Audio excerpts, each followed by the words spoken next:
Hey guys, welcome back to the channel with me, Free Tip Scout, for deadline day. So, the dreaded deadline day, we have to get our lineup sorted for Ultimate Champions and Sorare, and we have to try and get as many predictions in for our throw your hat in the ring as we can, because this is the last stream we're going to do before, obviously, the weekend. So, we have a lot to do. And I feel like on Sorare, probably a lot of my teams are sorted for rare, but not really for limited. So I'm probably going to need to spend more time on the limited teams than the rares. But we'll run through it. And if you guys, I want to get your guys' input as well. So when I'm doing the teams, I want to see whether you guys think it makes sense or not, and if you can, if you know of any DMPs or players that are just going to completely crash our team, then holler in the chat, let me know, and save my team from disaster. And over the course of the next couple of hours, I'll also try and help you out as well. I'll open up some free Tip Scout fun coupons in a little bit, and then it allows us then to do things like picking your lineup for you, helping you find a player if you're still searching for one before the game week starts, and all that good stuff. So, who have we got in here today? Similar Kate, hello to you, man. Are you ready for the weekend? Estonian Weirdo, the same for you, man. Thank you for jumping in. Twitch Gaming's in here. Hello to Twitch Gaming, of course. You should be riding on a high now that Dortmund are through. David C says, afternoon. Hello to you, man. Thank you for jumping back in again. How are you feeling about your prediction, David? Because we've still got a prediction from you, haven't we? Columbus, Portland, 3-1. Are you feeling confident this weekend, David? I am. I like your prediction. I think that's a very realistic one, so I'm hoping it can come off and we can end up giving you another, a Sorare card. Similar Kate says, my first ever rare lineup after 2.5 years on Sorare? No way, how comes? I thought you were competing in rare anyway. Did you stop competing in rare then, and then you were just competing in limited then? Is that how it was? Is that how it was working? I thought you were just competing in rare already. Well, if it's your first time back in there, then yeah, good luck with it. Good luck, man. How did your midweek go? My midweek was pretty easy. I didn't enter a team, so we have nothing to report on midweek. On the midweek front, no lineups entered apart from academy. Nice and easy, really. I did actually have a team for the midweek. I had a team that was going to be Andre Hansen. It was also going to be Bruno Pacheco, then Thomas Pochettino, Joan Lucero, and Michael Hoyos. So, like 3 guys from Fortaleza, the goalkeeper from Ode, and then, Hoyos from Independiente de la Vale. And I decided to take this opportunity for the midweek to sell them. And I sold all of them, actually. Yeah, come to think, I did sell all of those players there. So I'm actually happy with that decision, because if I had played them, then they wouldn't have got me a reward. So it turned out nicely. What about you, though? How's everything been going? Beast, have you got a good game week going in the midweek? Hello also to Audris Vinagris as well. Neil, 1989, hello to you as well, man. How did you, I think, can't remember whether I was speaking to you, Neil, on Tuesday or not, but wasn't you expecting to get a really good reward from last weekend? Did you miss out on the podium? Did you? By how much then? I remember talking to you on the stream and you said that you were really close to it. Oh, by 3 points. No way. Wow. Okay, so that sucks, right? Missing out on a podium, but the Atalanta game. Oh, really? Wow. So what are you getting then? Like a tier 1? How many points do you have? Let's just bring you up. I'm quite interested to see this now. Neil, 1989. Let's have a little look.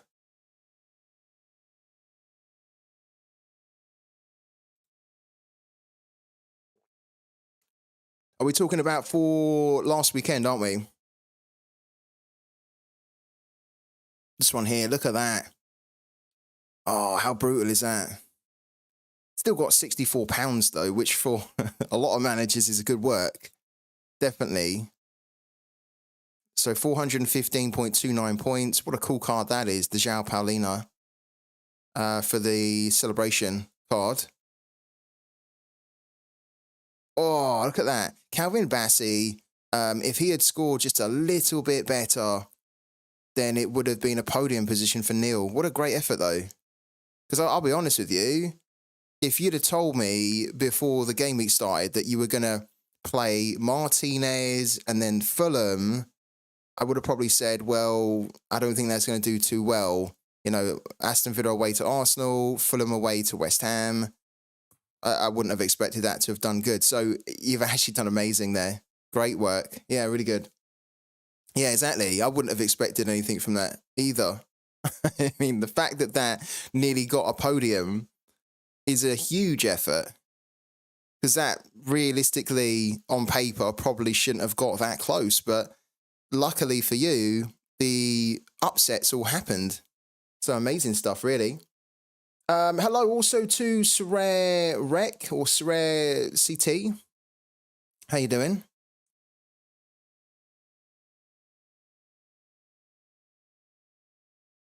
All right. What we're going to do, guys, don't forget that we have the throw your hat in the ring. There we go. And as I say that, I can see that Similicate has already redeemed it. So this is the chance, guys. This is your last chance to get involved in Throw Your Hat in the Ring this week, which allows you to win limited or rare cards, right? And we're going to go over to Pooky really quickly. And this is the league which we're concerned about. Similicate wants to do 2-1 to Kansas, our community team. Okay, cool, man. So we're going to throw that in. Sporting KZ 2, St. Louis 1. Right, definitely want to do that. I think it's a good prediction. I can see that happening. If you do, we'll lock it in and then we'll add you onto the spreadsheet. And if it ends up being 2-1, you're going to win either a limited or rare card. You can basically choose which card you want to win. So definitely want to do that before we lock it in. And if you guys want to get involved in this as well, you can, there's the Nightbot there with the message showing you how you can actually find Throw Your Hat in the Ring. And then how you can play this competition for free and then end up ultimately winning more Sorare cards, which can help you in the game. Yeah, you'll just have a feeling they'll plug the league. Hopefully it's 2-1. I mean, ideally we want it to be like 2-0 or something, right? But I think probably they're going to concede because they usually concede. But hopefully it's not something like that. Like 4-4 or 4-3, you know, but they still get the win. It's a crazy game, which is great for the spectator, but it's not a good scoreline for our community team because our goalkeeper would score trash, our defenders would score trash. Yeah, it'd be difficult for us to get a reward in that scoreline, but 2-1, we might be able to do it. All right, so let's lock that in. 2-1. Okay, and then what we're going to do, we're going to add Similicate to the list here. So Sporting KZ versus St. Louis here. Then we're going to do 2-1. Okay, and that's Similicate. So Similicate, thank you so much, man, for jumping in all the streams, earning the coupons, and then spending them on a prediction, which hopefully will help my game week in Pooky, but also by helping me, hopefully then it helps you, because you can get a good reward out of this. So Similicate. There we go, man. He's in there. So at the moment, we have a total of 6 predictions here. We have a total of 6. We have 8 more slots available. 8 more slots, guys, for you to take part in this here. Throw your hat in the ring again from Audris Vinagris. Love it. They're coming thick and fast now. So you want to do Houston 2-0. Okay. Cool. Who are Houston playing? Austin at home. It's possible. It's definitely possible. They are quite good at home, Houston, as well. When they keep clean sheets, it does tend to be at home rather than away. I do get a little bit worried with Austin having Droizy. But maybe Steve Clark can deliver a masterclass here. So Andres Vinagris wants to go with 2-0. We're going to lock that in. If it ends up being 2-0 in real life in that game, then he is going to be able to choose a rare card that he wants to win from my gallery. So let's refresh the page here. Okay, that's 2-0. We're going to dive back into the spreadsheet here, and we are going to add Aldris in here. 2-0. Okay.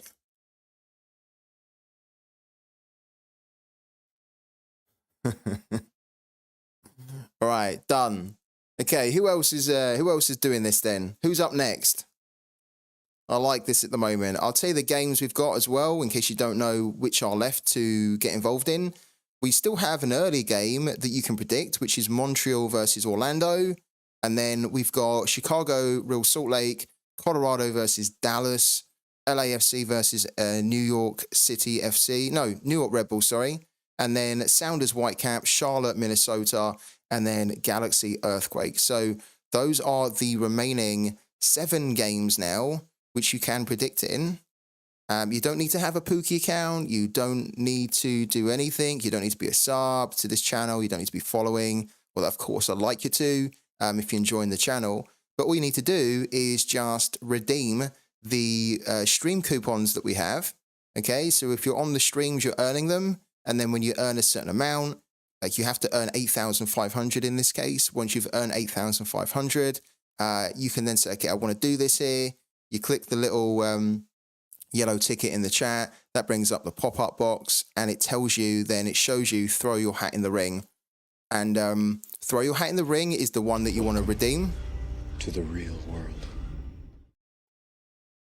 Because if you redeem throw your hat in the ring, that then allows you to take part in this competition where you can win some Sorare cards. And we have a list of Sorare cards that you can win, a mix of limited and rare. I'll quickly show you them now. We have a total of 39 in there. So it's a bit of a mix in here. We've got Ahmed Agoose rare. We've got Adam Lafondra rare. Then we've got a couple of under 23 players in here. We've got, this is a South Korean player in here.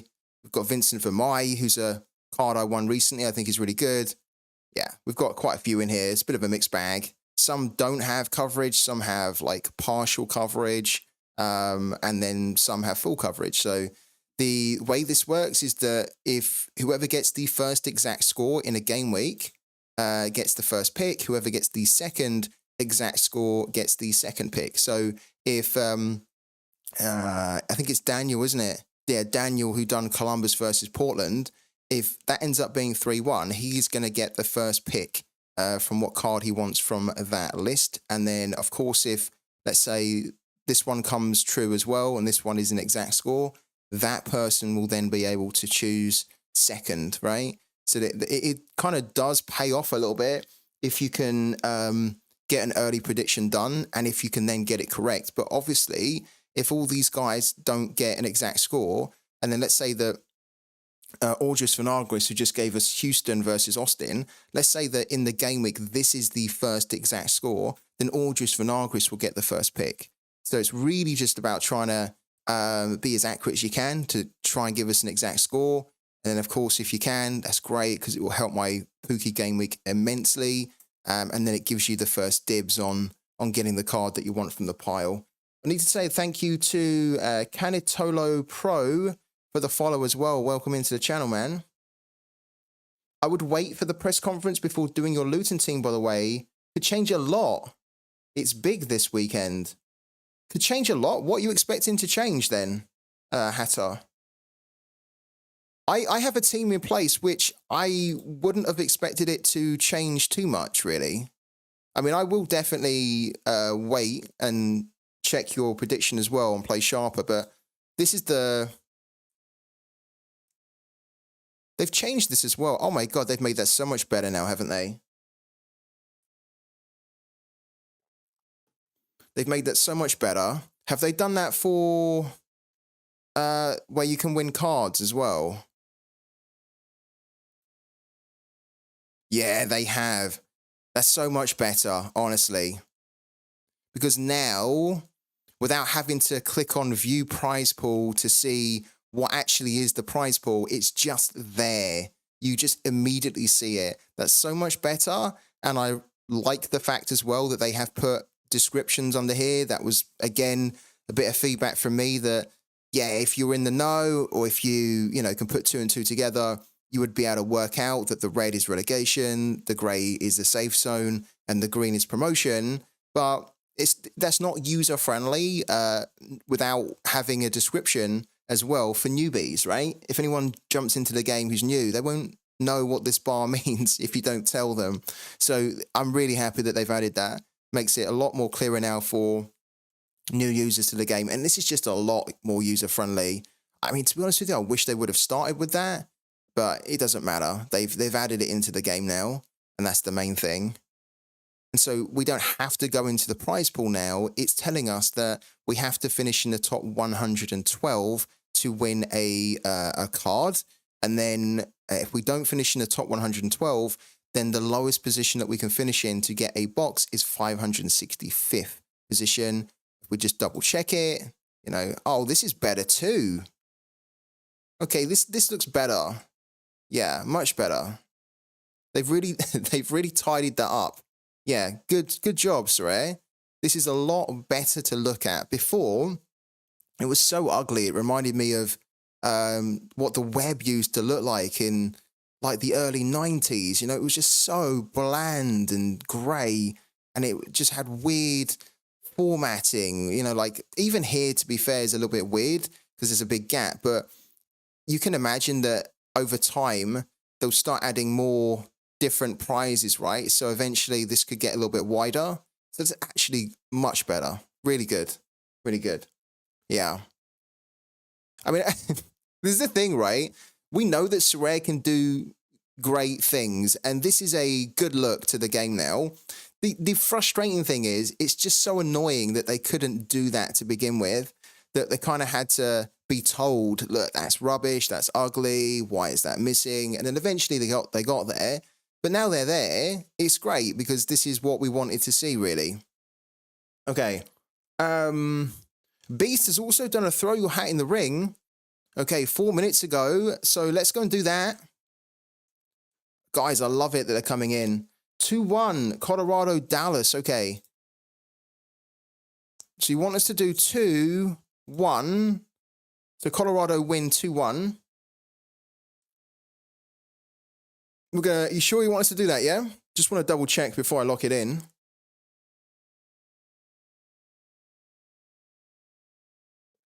Yeah, it is quite an obvious design oversight, isn't it? From them. All right, locked in. 2-1. That takes us up to 8, guys. We have another 6 predictions left for you to get involved in. So 2-1 there. Let's go and add you in, Beast, right? Colorado. I hope it isn't 2-1, actually. Well, that sounds bad. I hope it's 2-1 for you, right? So that you get an exact score and you can win a limited card. There is a big part of me that it does not want it to be 2-1 because I have, as I think you know, I have Paul Arriola, and I've opted to keep Peter Musa for now because Peter Musa, nobody's selling him, and what's happening is that because nobody's selling him and nobody's getting any interest in him, his price has been driven right down. And so now at the moment, I think there is a Peter Musa on sale for about £40, maybe less, and I was like, nah, I'm not selling Peter Musa for £40 or less. I will just wait this weekend to see whether he can do something amazing against Colorado, and then his price he'll be much more in demand. His price will be higher. I just cannot sell Peter Musa for £40. It's too low. I think it's actually lower than what I paid for him, and I'm just not going to do it. So I think for now we keep him, but I hope that he can do really well this weekend. Can I throw my hat in the ring for someone else to have a shot? I guess you can. Yeah, I guess you could. I'll allow it. Good afternoon also to Valab Hill. Is the order about the time they are playing in or the order we redeemed? No. The order There's no real order to this. I've just done it in. This is by the order of when you've given it to me. So this is not in chronological order of when the games happen. This is just when you guys have given it to me, right? So the first prediction we had was from Big Merc.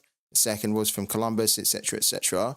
But when it comes down to redeeming the reward, whoever gets the first exact score will get the first pick. Whoever gets the second exact score will get the second pick, and so on. Do we have any more?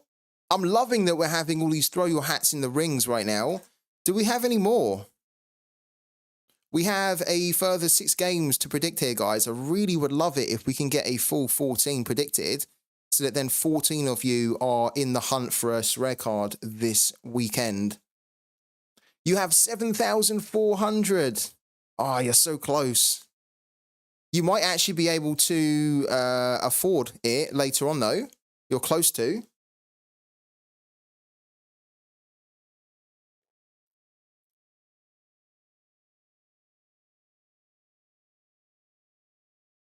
Oh, wow, look at that. So Big Merc has redeemed it for you. What a lovely gesture that is from Big Merc.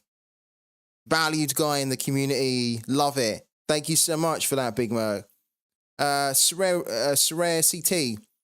You don't need to spend your coupons on it now because Big Merc has done it for you, which is great. Love to see that. So all I need is a prediction from you and a game, and then we're gonna throw that into the spreadsheet, and then you're gonna have a chance to win a Sorare card this weekend. Yeah, top man from Big Merc. So what game do we want to do, Sorare? What game do you fancy? We've got Montreal, Orlando. We have Chicago game, LAFC, Sounders, Charlotte, and Galaxy left to play. You want to do the Whitecaps one? Okay. You want to do Whitecaps, right? And what's the score that you want to do? It's going to be so exciting. I hope we can get a couple of exact scores this weekend. Give me 2 minutes looking at the last games. Okay, no problem. Once you know, let me know in the chat, and then we'll add you in on the Seattle Sounders versus Whitecaps. And if you guys are watching and you want to get involved in this, then better hurry up, because they're going now, quick and very quick. They're all going. Whilst we're waiting for that, let us just let us dive into Ultimate Champions for a minute. Oh, he's already got the prediction for us. Okay, 3-1 to Whitecaps. Lovely. Okay, 3-1? 3-1 to Whitecaps. So you are going to back Vancouver Whitecaps to beat Seattle Sounders away. I just want to double check. I mean, you can tell by the surprise in my voice. I want to make sure, because that is quite a bold prediction. That is very bold, actually. Yeah. I want to double check. If you want to do that, we can do that, right? There's no problem with it. You can do whatever you want. I just want to double check that that's definitely, I've read that correctly. You want to do 3-1 this way rather than 3-1 the other way, right? Okay, he wants to do 3-1. Okay, let's do it. What I also want to do, you can see here that I am in the orange on my pooky ball, which is never good on your pressure. So we're just going to quickly refill the pressure on this ball. And that means that we then don't get minus points for our predictions there. We're locking it in. We're going for it. I love the boldness of that prediction.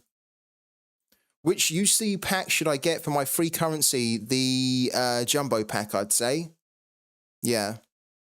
Has the LAFC versus New York Rebels been done? It's not been done yet, but if you want it, Volts, you better get it. You better claim your coupon and get it now before somebody else beats you to it. Okay, let's go back into play. Let's go into the USA League here. And then let's go back to Sounders. We're going to do 1. We're going to do 3. So thank you so much for that prediction. Kate, sorry. Thank you for Sorare. Thank you for that. We're going to lock it in. Good luck with your prediction, man. Let's add you to the spreadsheet as well. All right. I'll tell you what, if that comes off, I'm going to be laughing. like hard in a good way, because that is a ton of points potentially that it can give us. It said that would give us around 606.9 points. So I really hope that comes off now, because that at the moment is the game which is giving us the most amount of points here. And that could single-handedly, that one game could single-handedly transform our fortunes in Pooky this game week. So I am really going to be keeping tabs on that game now that there's a lot riding on it. Seattle versus Whitecaps, sorry. All right, love it. 3-1. And then we're going to go for Sorare. Surrect. I keep saying Sorare CT. It's Surrect, isn't it? Sorry. I didn't realize that before. It's Surrect. Completely missed that. Quite like that. All right. So Surrect is in on the mix now with Seattle versus Whitecaps. Do we have another one? Volts has also got involved as well. Won't be able to be in the stream until Monday to see if I win. That's absolutely no problem. Is it so rare CT4? Is it? I started to combine it, thinking it's Surrect. I thought I was actually spotting something that I was missing. I thought you wanted me to say it all together. So erect, yeah. Right. Where are we?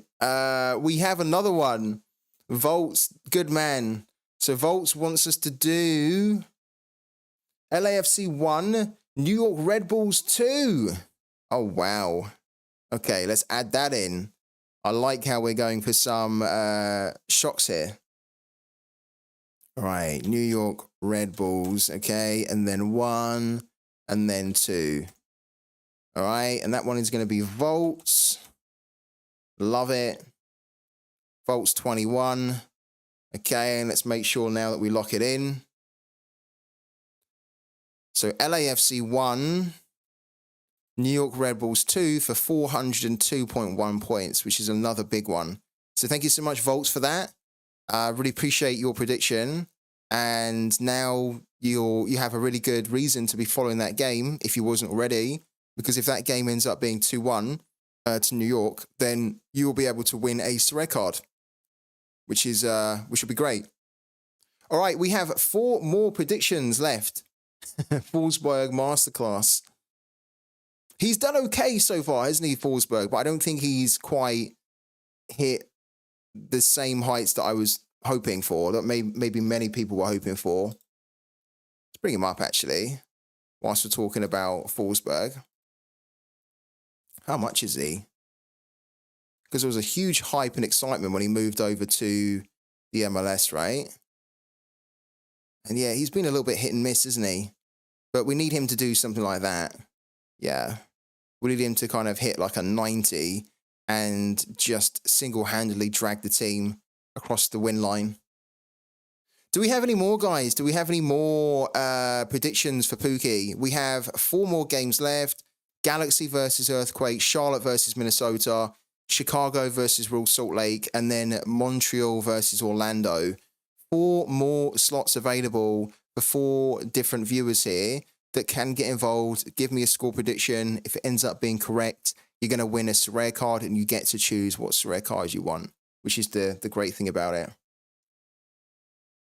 Which of the UC leagues will be playing through the summer? The Norwegian one. Yeah, the Elite Syrian will.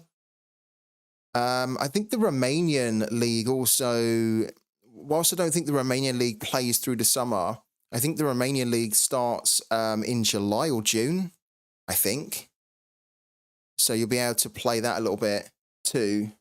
And there's probably a few others, but they have so many obscure leagues on there. I'm not really too familiar with like their start times. I wouldn't be surprised, for example, if like the Serbian league is playing kind of early doors in the summer. They've also still got the like the Latvian league, haven't they? And the Finnish league. They probably start in the summer as well, or play through the summer. I honestly don't know, but I know that the Elite Syrian does, definitely.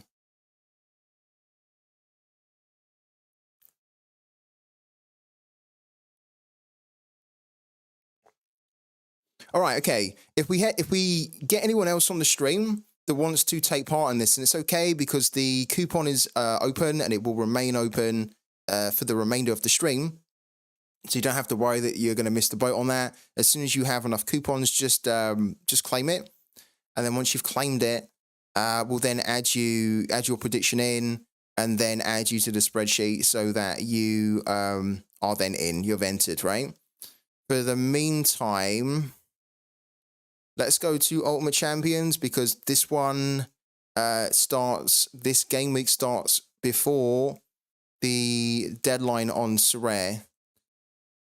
So we can try and get this one done really quickly, and then we can just jump over to Sorare and spend the remainder of our time focusing on our lineups for the weekend. All right. Build the squad. Let's remove everybody here. Let's start fresh here. What are you guys doing for Ultimate Champions this weekend? And by the way, if you're not playing Ultimate Champions and you want to, maybe you're looking for another game like Sorare, then I've left the link in the chat for you. Do use it, and not only does it help to support the channel, but you will be able to get some freebies out of that link as well. Oh, look at that. It's El Clasico this weekend. Real Madrid, Barcelona. I didn't know that. Oh, what a game. First versus second. Who's winning that one? I think Real Madrid are gonna get the edge there.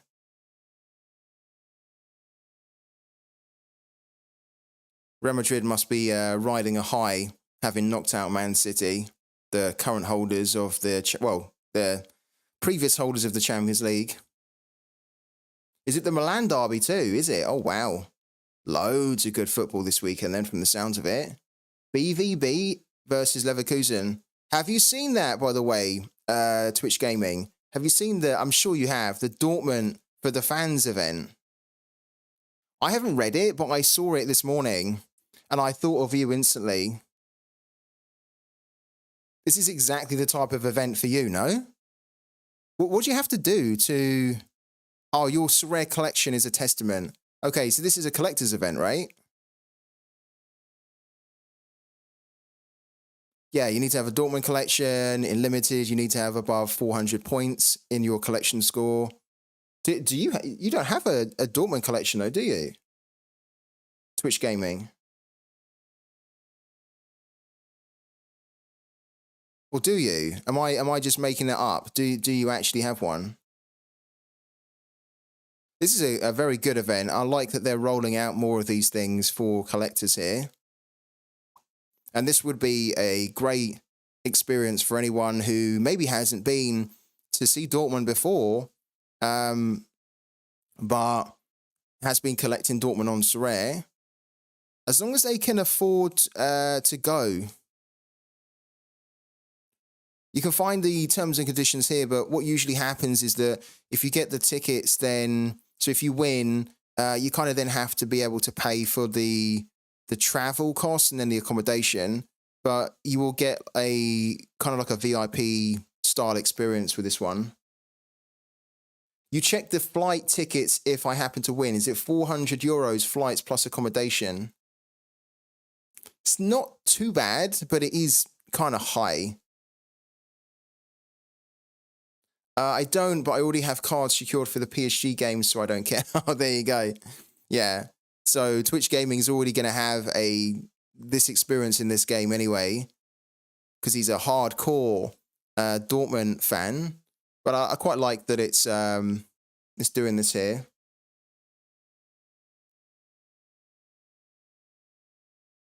Cards or tickets? It's tickets for this one. You win tickets here, yeah. Yeah, you win tickets for it. A very good experience for anybody that has been, wanting to go to the Signal Iduna Park. I love it. Here's a little fact, right? Here's something that you might not know. Back in the day when I used to play FIFA, like all the time, this was the stadium which I always played at. So I changed the stadium so I could always play at the Signal Iduna. It was my favorite stadium on FIFA. I loved it. I loved the look of it. I love the atmosphere of it. You can even see and hear the atmosphere when you watch the games on TV.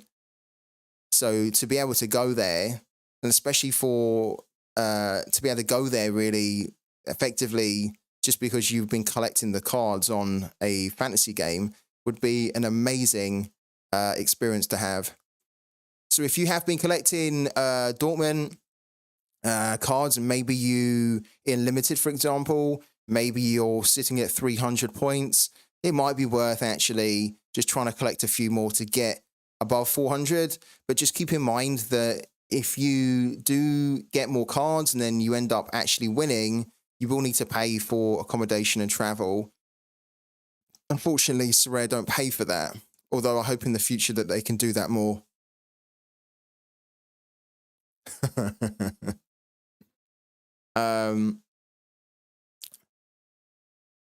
All right, cool.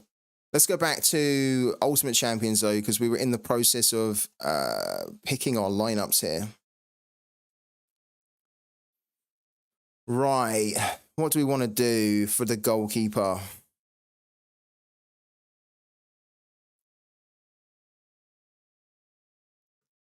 Who are my goalkeepers at the top? Okay, so Rashkovic is in there. An away game against Sevilla is not great.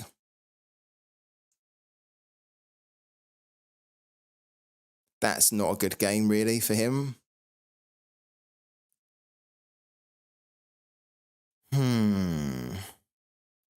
Wow, we've got some tricky fixtures here for our goalkeepers. We've got Patterson in there. Yevan Diouf has a home game against Montpellier. That's not too bad. Leno at home against Liverpool. Are we expecting another upset here? Can you imagine? It'd give us some good points if we put him in and they ended up not conceding against Liverpool. Yeah, not very good, Griff Dog, right? Are you finding the same for you? That you're not finding that you've got good fixtures, really? I don't. Look, even Dieng has like a home game against Leeds. That's horrible. Oh, look, Haradecki, Raya away to Wolves. I don't trust that one at all. Oh, this is tricky. This is not as yeah. Wow. So maybe what I do is I put Yevan Diouf in. The only concern I've got with that is that I think Montpellier are the type of team that tend to score, though. Like, they're down here. They just have a knack of scoring. They have scored 17 in 14 at home. At home, Reims have only conceded 15 in 14. That's pretty good. Oh, they've changed it. They've changed how they do the ratings, how it looks on SofaScore. I wouldn't be surprised if this fixture has seen a lot of both teams to score. Yeah, look, there you go. Tell me you know football without telling me you know football. I just knew it.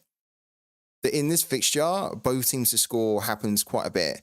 And actually, if you look at the recent form of the two teams, look, both teams scoring has been a regular thing. So I'm not very comfortable with it because you really want to try and, even on Ultimate Champions, you really want to try and pick goalkeepers that are going to get a clean sheet rather than concede goals. But I don't think we've really got any better options, though. I mean, Patterson technically is an okay option.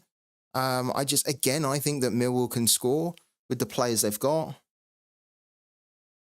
Maybe we go with Vulic here, right? Maybe we go with Vulic at home against the team who are in 13th position. Maybe that's the play.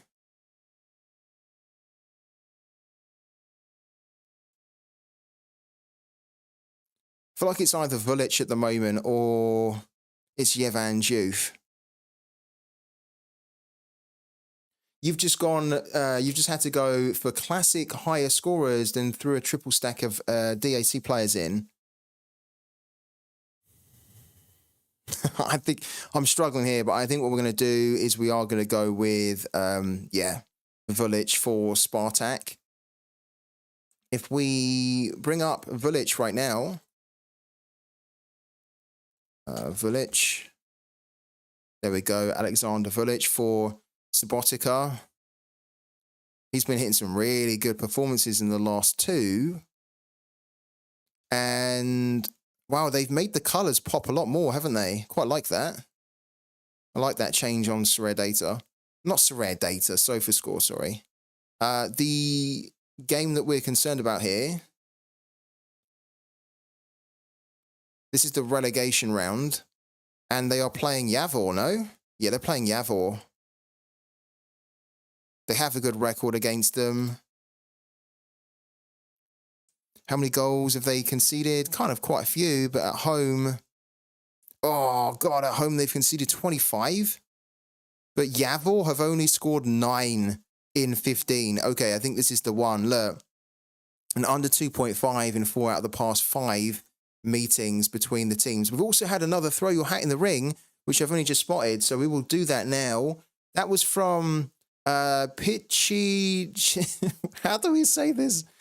Pitchy Chizigi? I don't even know if that is... I have no idea. But let's just say Pitch. Okay, so Pitch has thrown his hat in the ring. Sorry I haven't noticed it before, but we'll do it now for you. Let me just put Vulic in here for the time being. All right, let's close that down. Let's go back on to Pooky. All right, Pitch, you still here? What game do you want us to do, Pitch? And what's the score?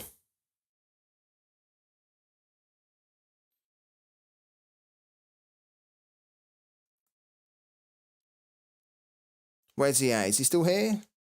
Hopefully he's still here. Definitely would like to do another prediction.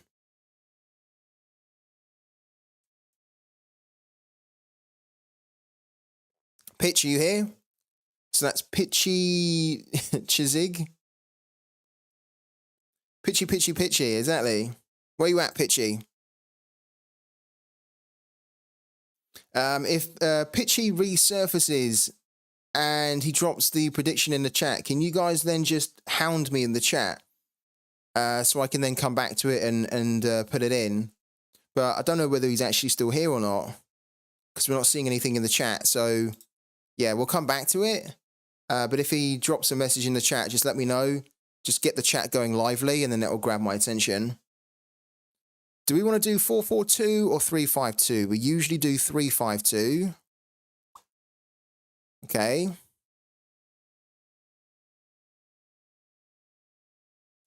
Armas is brilliant. He's very consistent. Oh, look, Bodo Glimt against Mold. Wow. That's a big game. That'll be a good one.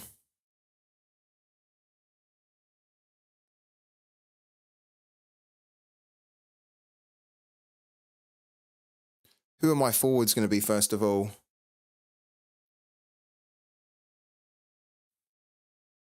Okay, Aaron Collins at home against, what's that? That's Port Vale, isn't it? That should, in theory, be a very good game for him to score a couple of goals in. We've got Nemec for Voluntari away.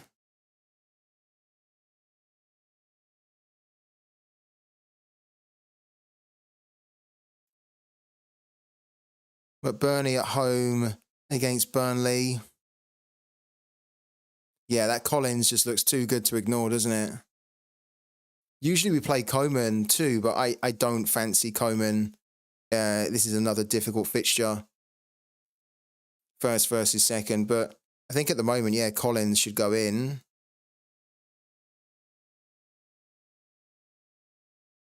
And then probably Ito here, actually, even though I didn't want to target a Reims goalkeeper or defender in this fixture because of the both teams scoring aspect. The both teams scoring aspect is obviously attractive for a forward. So maybe Ito needs to come in here. Just double check that he is actually expected to play. But I'm not missing an injury or anything. Why is there no prediction here? What's happened? What's going on with Play Sharper? I feel like Play Sharper have dropped the ball a little bit. Like there's no predictions. There's no lineups for Croatia. There hasn't been at all week. There's very few lineups for League One.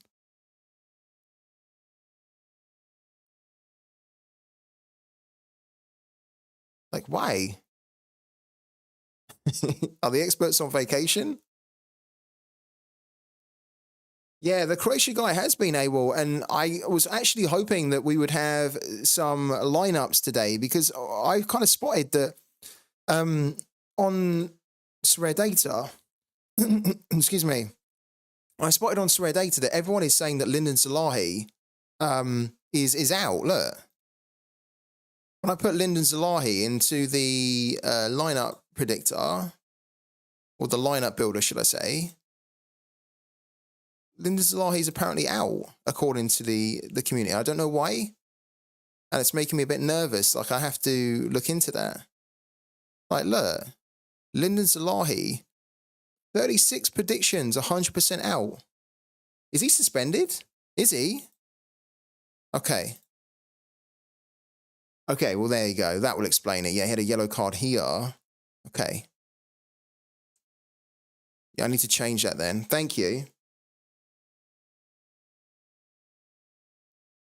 Okay, so Pitchy said Chicago won. Chicago 1-1. Thank you guys as well. That's what I needed. I needed that kind of madness in the chat going off because it catches my attention. All right, so let's do it then. So Pitchy wants to do Chicago versus Salt Lake. Okay, and he wants to go with 1-1. So we're going to put that in. Thank you so much, Pitchy, for the prediction, man, and good luck with your prediction. If this ends up being 1-1, you are going to win a Sorare card. You're going to be able to choose which Sorare card you want to win.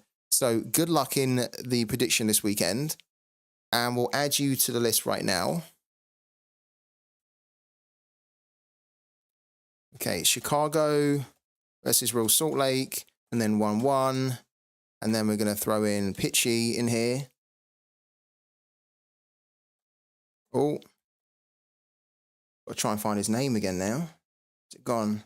I want to try and be... We know it's Pitchy, but... Cool, there we go. All right, great. Do we have any more? Okay, at the moment, not, but we have, I think, 3 more. 3 more games left to predict. Yeah, we have 3 more games left to predict, guys. So, once they're gone, they're gone. You won't be able to take part in this until next week again. The remaining 3 games that we have available for you guys to win Sorare cards from are Montreal, Orlando, Charlotte versus Minnesota, and then Galaxy versus Earthquake. So if you want to have an extra chance of winning a Sorare card this weekend, outside of your own lineups, then this is the route to go. Give me a game that you want to predict, give me a score, then we'll lock it in, and then you're in the running to win a Sorare card. The League One experts have some issues with Play Sharper from what I've seen, and they're not doing the lineups at the moment on there. Are they really? Do you know what the issue is, like, exactly? Because they don't get paid, right? So are they now saying they want to be paid? Actually, I kind of like that though. Well, I don't like they have an issue, but I like that they are taking a protest. That's one thing I've always admired about the French, is that they're never afraid. If they don't like something, they're never afraid to say, fuck it, I'm not doing it. You can forget that, and then I'm going to protest. They love a protest in France. They absolutely love it. And I love that they are not afraid to protest. I feel like it's been in their DNA for hundreds of years, right? French Revolution, of course, is a good example. Now, just some personal differentials. That's what the league expert tweeted 2 weeks ago. Okay, fair enough. I've seen some mumblings. How will the issue get sorted soon? Stuff from the Scottish League guys as well, although they seem to be carrying on predicting, so clearly something's not right with the experts. Okay. Hello to Scuds as well. I didn't realise you was in here, Scuds. How you doing? Are you ready for the weekend? And if you are, what are your hopes being pinned on this weekend? Right, back to our... Do we put Ito in? I think we maybe do. Unless I can see a better option here. Oh, Diaby's at home against Bournemouth. That's pretty good, actually.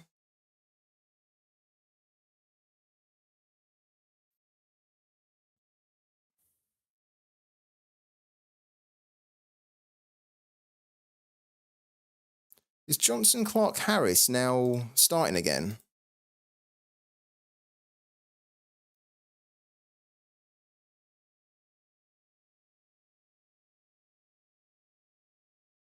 No.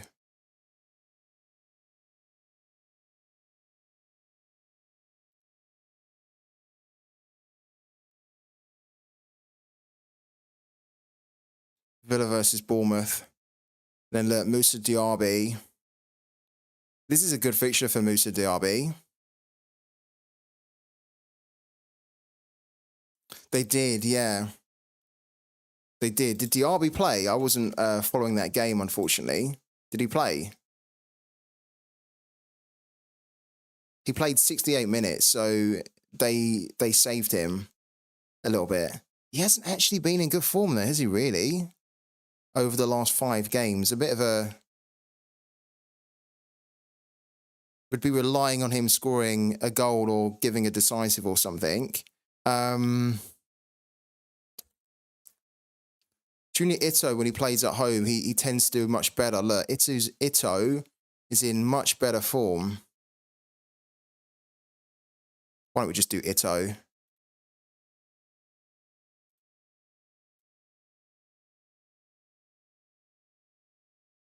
Look, that's kind of how he does, actually. If we look at Reims, though, he's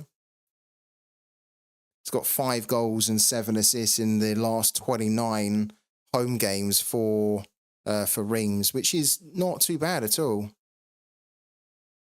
And it's a Montpellier side that do concede a lot. Yeah, you can see here, forwards tend to score 54 against them. This is why Bournemouth was attractive, because look, forwards do tend to score or get an attacking return against Bournemouth.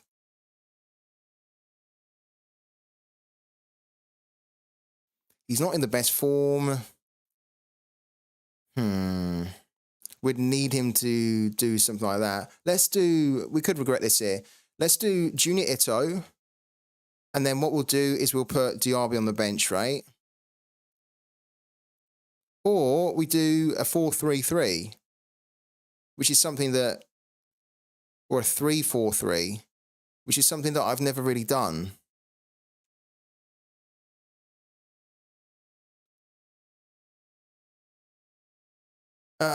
Ricky J. Jones got injured on Tuesday, so he may see more playing time. Okay.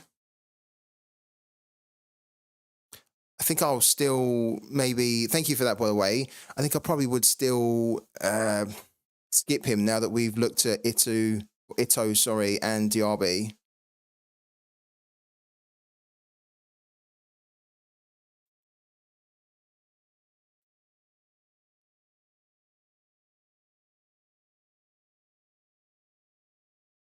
Did you see that Fortuna is apparently in talks with Ante Essig? I did, yeah. I did. I like that. I could definitely imagine Ante Essig playing for Fortuna Sittard. Probably quite a good move for him in his career as well. Let's do our midfielders, because then maybe that will determine whether we do 5 or not.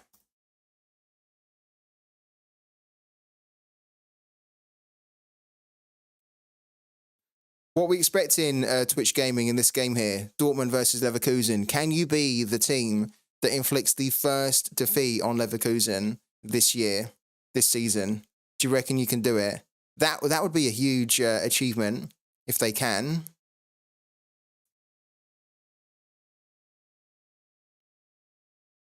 You're going to win 2-1.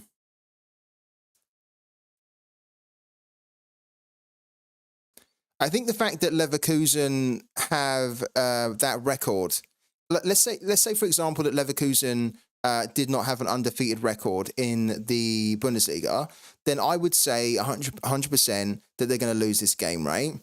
But the fact that they've won the league, but they still have something that's motivating them, as in to become undefeated all throughout the season, I think it means that it's still going to be really difficult for Dortmund.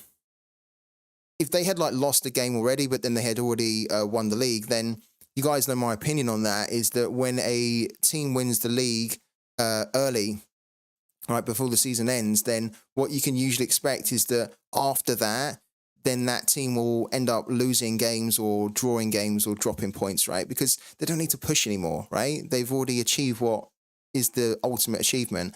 But for Leverkusen, it's a little bit different because they actually have the possibility to to become legends forever if they can remain undefeated. There's no team ever has ever gone a full season in all the competitions that they've played undefeated, and Leverkusen can realistically do it. Wirtz is expected, so full team, really. I don't know whether I want to target the likes of Wirtz, though, in this fixture. Probably not. In fact, I don't think I do, because I can already see that I've got a couple of players in here that have, like, for example, Peretz in there. He has a away fixture, but it's the type of game where he could continue his good form, so he needs to go in there.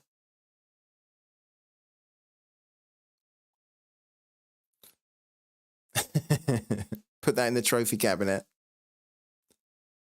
Who else do we need to put in here?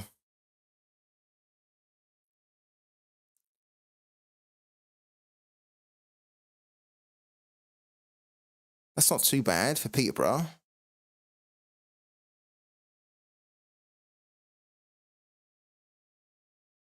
Max Arnold against Bochum. That's far too good for us to ignore. Yeah, we need to look at that. We need to do that. I don't tend to play him that much, but in this fixture we will. And is Patrick Wimmer going to be available? No. Probably just on the bench, isn't he, Patrick Wimmer? Is he injured again, Patrick Wimmer? He's always injured. I reckon he's injured again, isn't he? Oh my God. Oh, he's got an illness. Okay. God, this guy, I love this guy so much, but he can barely string 2 or 3 games together at the moment. Look. He got a red card here, funny enough. I do worry I love him. He's such a big talent, but I do worry that because he's so injury prone, so young, I worry that this could be the type of player that gets an early retirement. Because if his body can't already handle it at 22, then what is he going to be like in 5 or 6 years' time? I mean, to be fair, though, apparently it's an illness, but it's always one thing with him. Hello to Sinup68. Hello, Free Tip Scout community. Anyone know where I can find info around hashtag split predicted lineup when Play Sharper Guys hasn't put out anything this week? We were just saying the same. Yeah, I didn't really know what was going on, and then the guy said that the Play Sharper Guys maybe have a bit of a dispute with the experts or the other way around. If anyone does know where Sinup68 can get information on hashtag split, then can you let him know in the chat, please? Maybe Balkan Scout? Maybe Balkan Scouts put something out.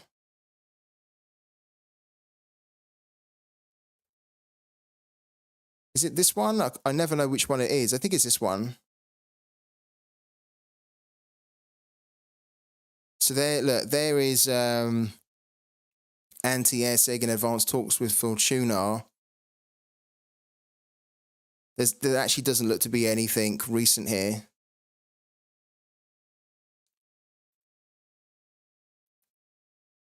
Yeah, okay, Balkan Scout. Yeah, this is the one. Yeah, Crow Scout.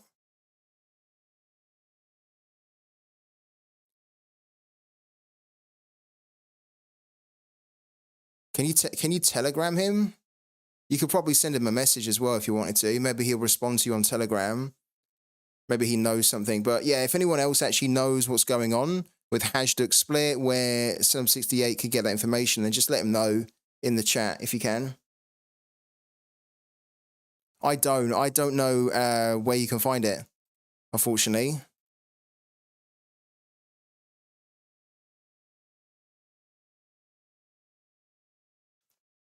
So I'm asking for the power of the community that we have here to help each other out.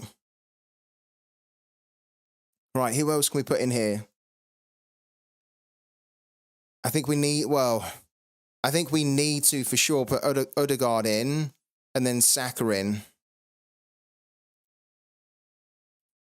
These guys are going to be so disappointed and down that they are out of the Champions League, but they have to put that to one side. They have to focus on winning the Premier League, which means that they need their best players to turn up here against Wolves, which is actually a tricky fixture. So Saka, Odegaard. We have Havertz as well, and Havertz is in good form, I think. Is he classed as a midfielder or a forward on Ultimate Champions? I'd expect him to be a forward.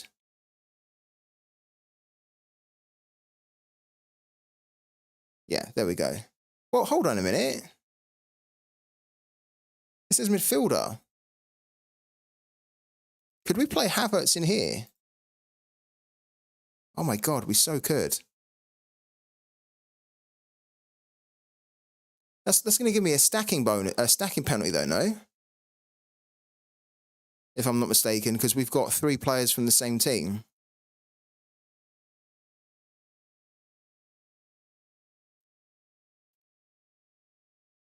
You've got Minnow, Odegaard, Saka, Arnold, and Groenbeck as my midfielders. That's quite good.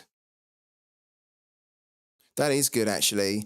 I only just picked up Havertz yesterday. I got him in a like the rewards you get, the commons you get. I got Havertz and I also got Jorginho. So I got 2 Arsenal players in one pool.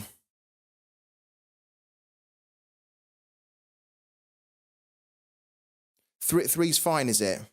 Yeah. Because I was wondering, where's that orange arrow? Because you usually see that, don't you? But when do you get the stacking penalty then? I thought it was 3. Is it when you go to 4 that you get it? Do we try it with 4 then? I thought it was 3. Let's put Gabriel in here. Oh, come on. What? Where's he gone?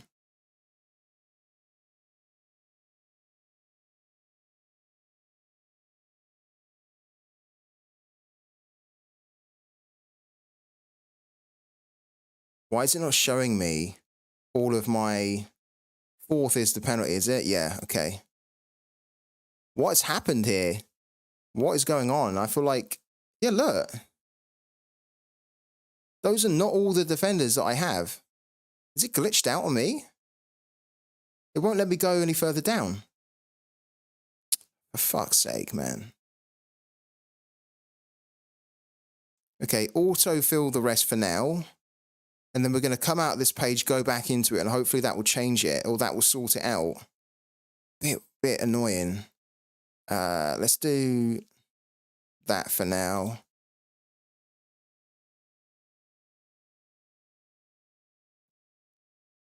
All right, let's go back into it. In fact, let's refresh the page here. It says it starts in about 1 hour. It does, yeah. 2:30. Okay. I'm glad we're doing this now.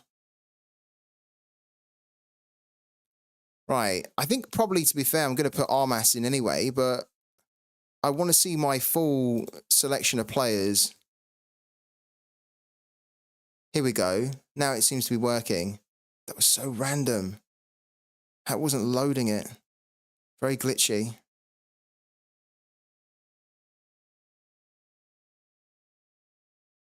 Where is Gabriel anyway? Where is he? He's not down here, is he?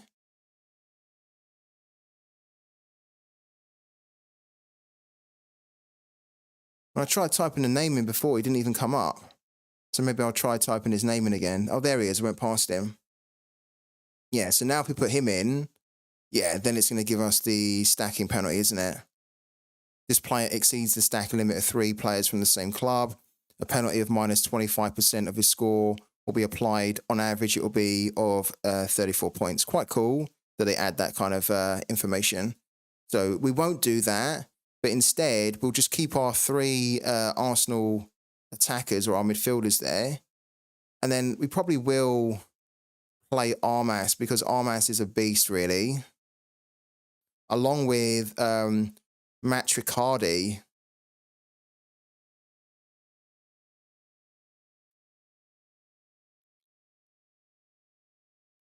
Your defenders are Hume, Ben White, and Alowu. I don't have Ben White. Does Ben White score well on Ultimate Champions? Is he a good scorer? I bet he's quite a good scorer, actually, on Ultimate Champions. Let's have a quick look.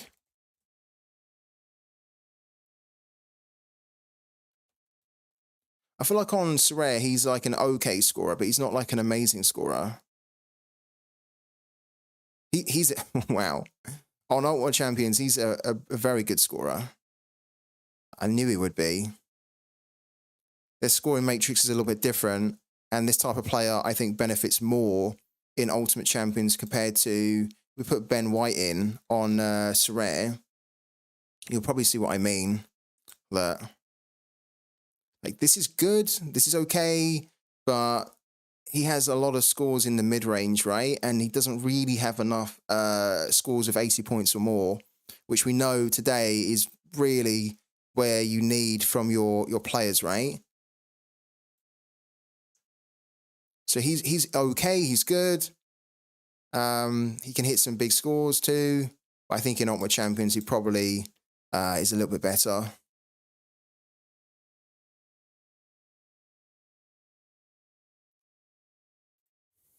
Okay.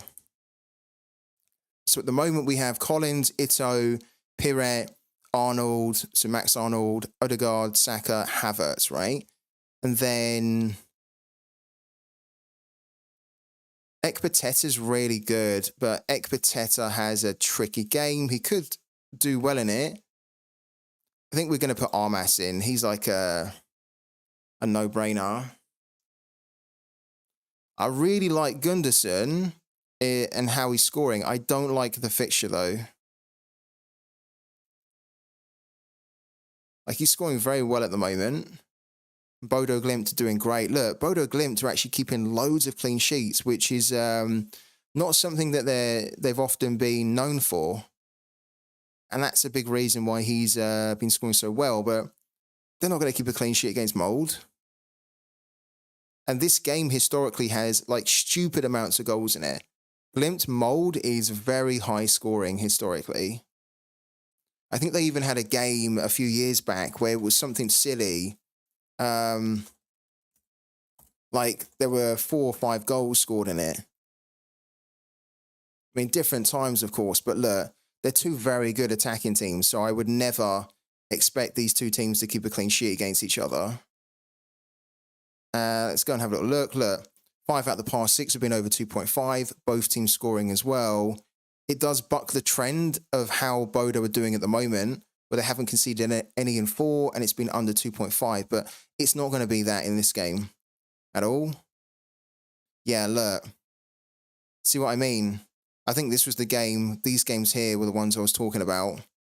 That 4 goals here, 4 goals here. Historically, it's quite high scoring. I'm not going to do that. I'm not going to do Gunderson, even though I think he's good. What we could do is we could stack a bit more with Voluntari. And then this defender, Kashia, is actually a pretty good scorer. I don't really like that he's up against a team that are third, even though he plays for the team that are the best in the league. Who else do we have? There's Alowu. That's who Twitch Gaming has picked. That's not a fixture for me, if I'm honest with you.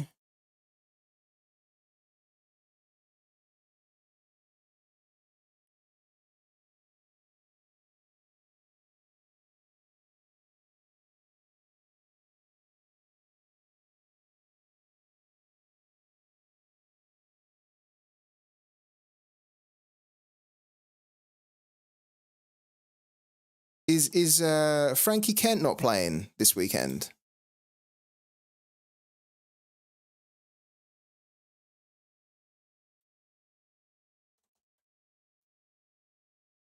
Does he not have a game or something? Why am I not seeing Frankie Kent?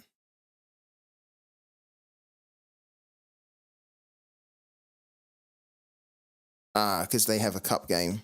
Okay. They're playing in the cup.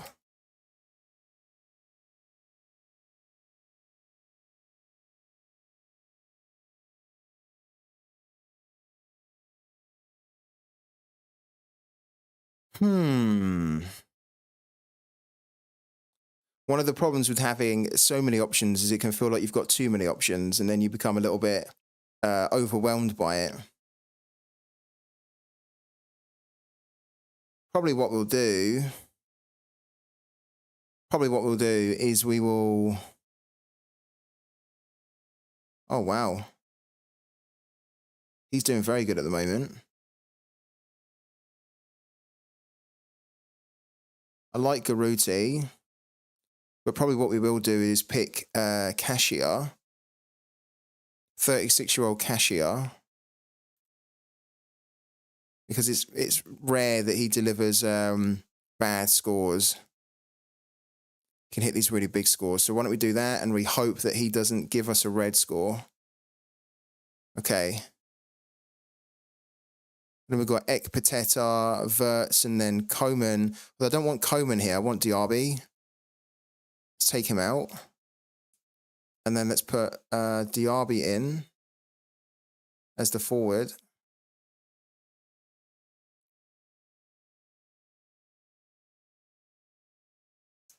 There we go, Diaby.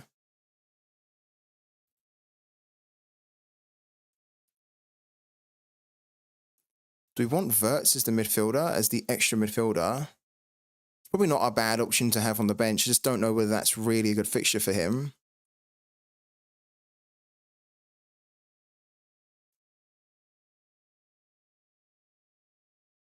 We'll do it though. We'll leave it. I'll allow it. I'll allow a Verts on my bench. And then Ekpateta. Good problems to have. And then Ekpateta, I guess, can stay as well. Right, captaincy-wise, who do we want to captain? For me, I think it's a choice between Collins here, who's up against it's Port Vale, isn't it? Up against Port Vale, who are 22nd and are playing away against Bolton, who are third, or Max Arnold at home against Bochum, which is 14th versus 15th. I think I'm going to put it on Aaron Collins, you know.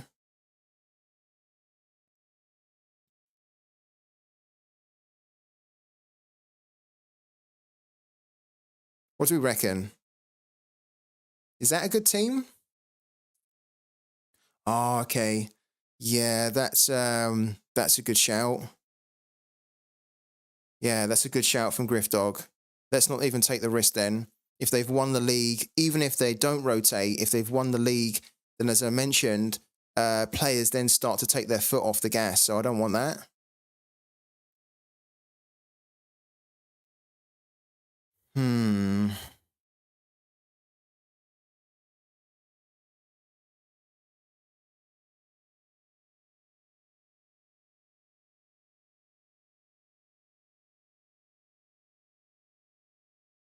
Right. Who's the replacement then? He could be good. In fact, he would be good against Hamcam away. Strom Godset. Let's do this guy here. Jesper Tage. The Sloven goalie's already gone on holiday. Has he really already gone on holiday?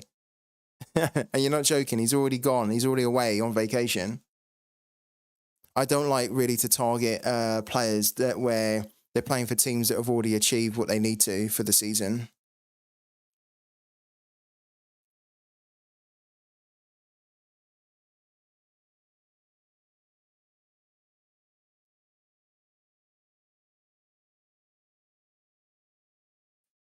I mean, it seems... do we just put Ekpateta in? Ekpateta is so consistent.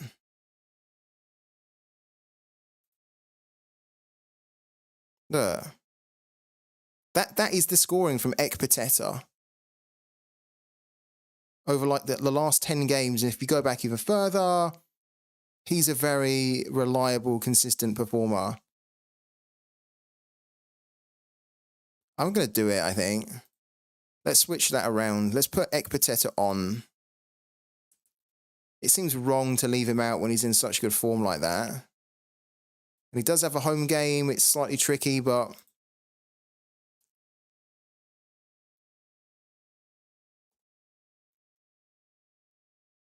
if Blackpool win this game, can they get into the playoffs here?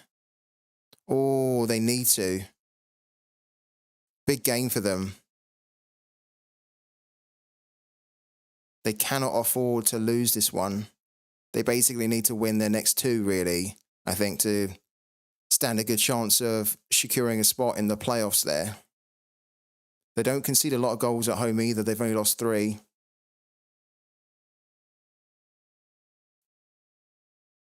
No, I wouldn't put Gunderson in. No. I mean, I get why you're saying that, but I would not put Gunderson in because this fixture just has a habit of rearing its, not ugly head, but like rearing a goal fest. And I think it will probably be a goal fest in this one. Like, especially the fact that Bodo have not conceded in any of their last 4. Mould are going to be the team that break that and potentially score a couple against them. I know Mould haven't quite been there, but it's the biggest fixture in Norwegian football. Mould versus Bodo.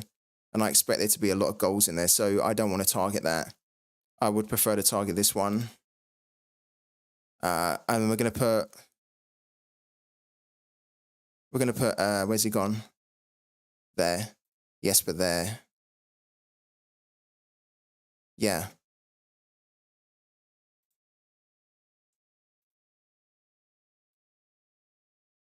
Okay, and we hope that Aaron Collins can hit like a load of goals against them. Bolton at home have scored 50 goals in 22, and Port Vale have conceded 38 in 22. Lovely. That's what we want to hear. So confirm that team. Okay, and there we go. This is our team for Ultimate Champions. Aaron Collins up front as the captain. Junior Ito partnering him with a home game against Montpellier. Piret in there as a midfielder. He's got a good fixture. I can't remember who it's against, but a good fixture. Max Arnold at home against Bochum. And then the 3 Arsenal boys of Odegaard, Saka and Havertz away to Wolves. Pretty good. And then we've got the Voluntari guys here up against, I don't know who that is actually, but they're quite consistent. Ekpateta against Barnsley, and then Vulic at home against Yavor. That's pretty good. I quite like that. So our first 11's done. On the bench, we've got Diaby, Florian Wirtz, and Jesper, but I hope that we don't have to use them because this is actually a very good starting 11. Let's go over to the tournaments here. This is going to take us about 2 minutes to do. And then once we've done it, we're going to go over and continue lineup building on Sorare. Okay, so here, nice and easy, register a team. Apparently Sorare is having an issue with submitting lineups at the moment. Is it really? I'm glad we've pretty much entered our lineups then now. Hopefully that gets sorted.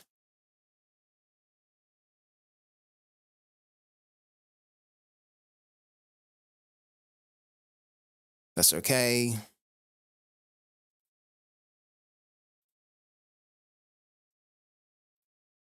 Done.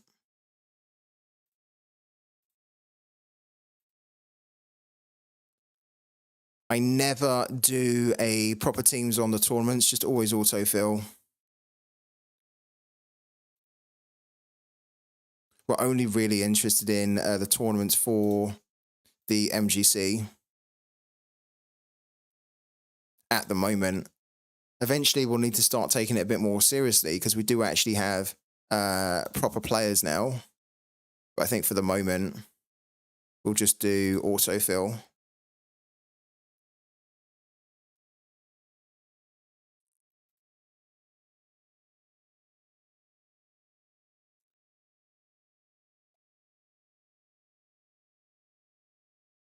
There's so many tournaments here. Oh, actually, this is the one that I don't do. I don't think. Like, we could do it. Maybe we should. We might actually have enough players to be able to do it. Apart from we're under, or we're over, sorry. We need to put an additional goalkeeper in for less than 37. Let's put a DMP goalkeeper in here, like Fodringham or Trafford, actually. Do it. Okay, then let's do this one here. Autofill. Berts, let's do it.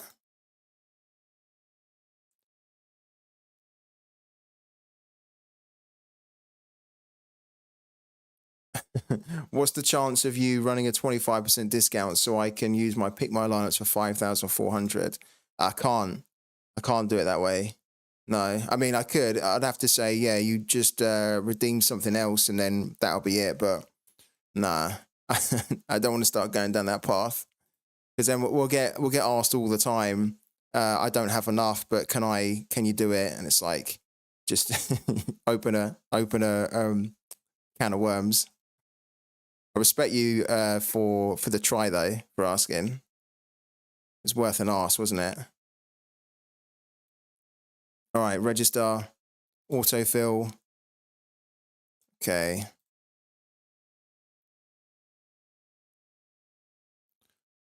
All right, nearly done. And then we're going to jump over to Sorare and we're going to run through my lineups for Sorare. And also, you guys are going to let me know what you think. What we'll do in a minute, we need to start with the community team. We have big decisions to make on our community team, guys. So make sure you're ready to get involved in the discussion, in the final say. Confirm. All right, cool. Can we enter another one? I think that's it, right? Yeah, cool.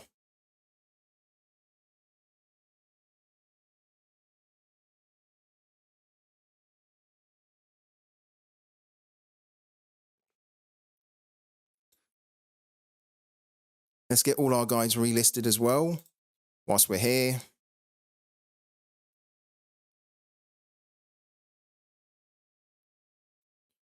Would you enter 3 div or 1 div challenger this week?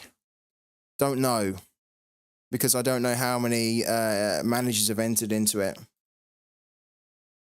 And I don't know what the prize pool is, so I can't really give you that answer. Need more information.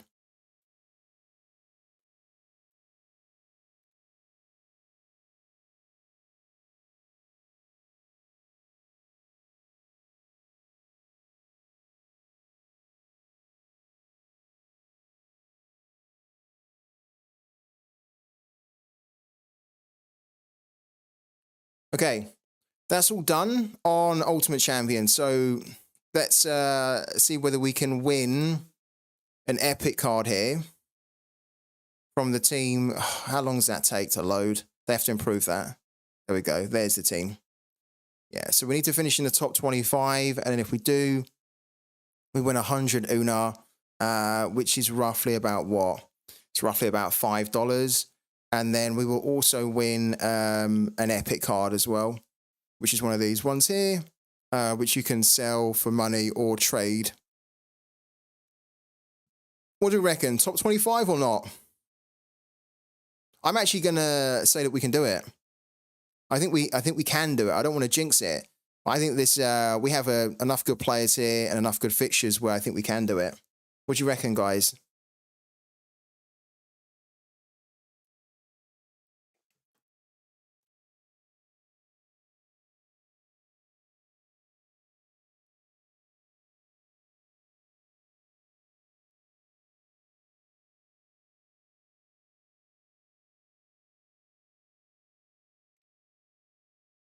You think the Reims and Volontari are going to screw me? They could do, couldn't they? Yeah, they could do, especially with this one being away. You never know in these types of leagues whether the team is going to be that solid away. And then Ito is a little bit of a risky one because if there's not that both teams to score and loads of goals in this game, then Ito could be a little bit wasted here. Like we need him to contribute to hopefully 1, if not 2 goals in this game. And we have to hope that it ends up being like a 2-0, 3-0, 2-1, something like that. It is going to be, yeah, I agree with you, Wistomania. It is going to be interesting to see now how Arsenal respond in this game because they don't really have much time to be licking their wounds, do they? Like they literally need to just say, okay, we're out the Champions League now, forget it. We can't now miss out on winning the Premier League. We've got to just bounce back and make sure that we get the win here to keep the pace up. If they end up losing this, then I think they've lost the title. Or I think they're out the title race if they lose this one. I don't even think for Arsenal a draw is going to help them here. I literally think they need to get a win.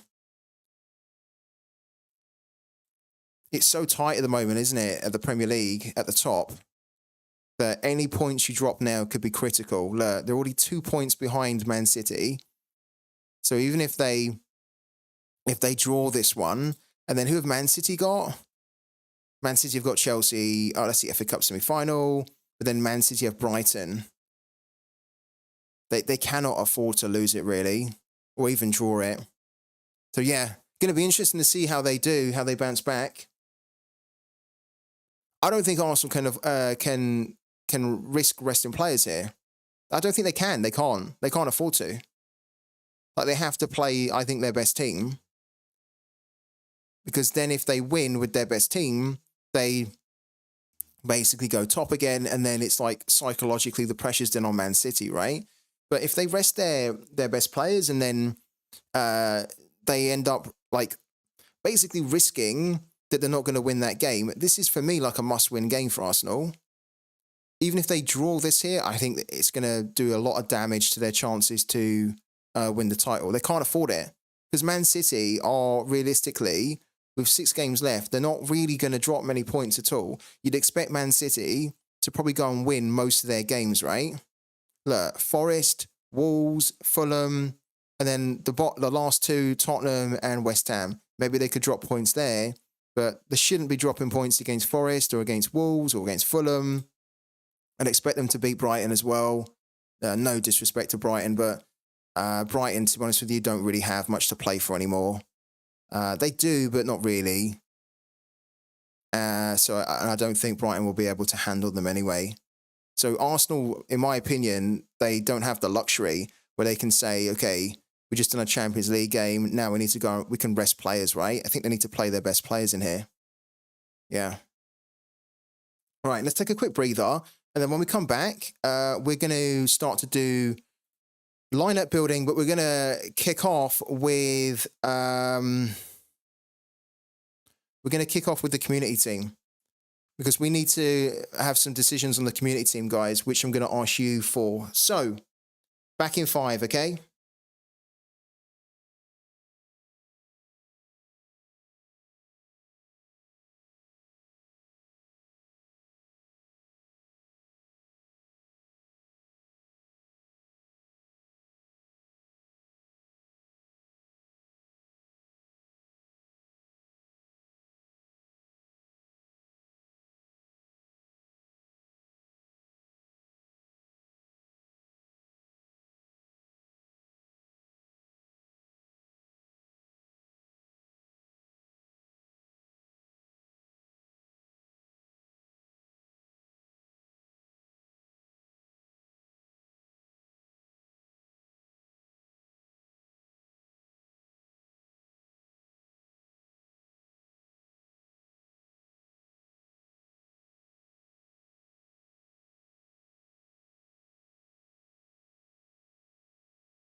right.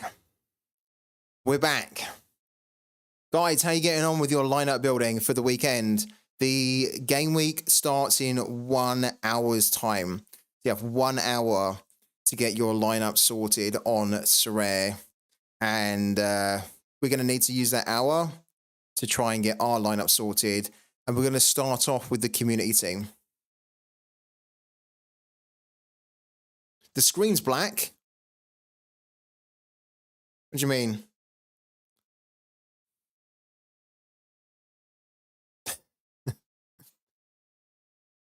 Yeah, the screen's fine. You should be able to see me and you should be able to see the community team now.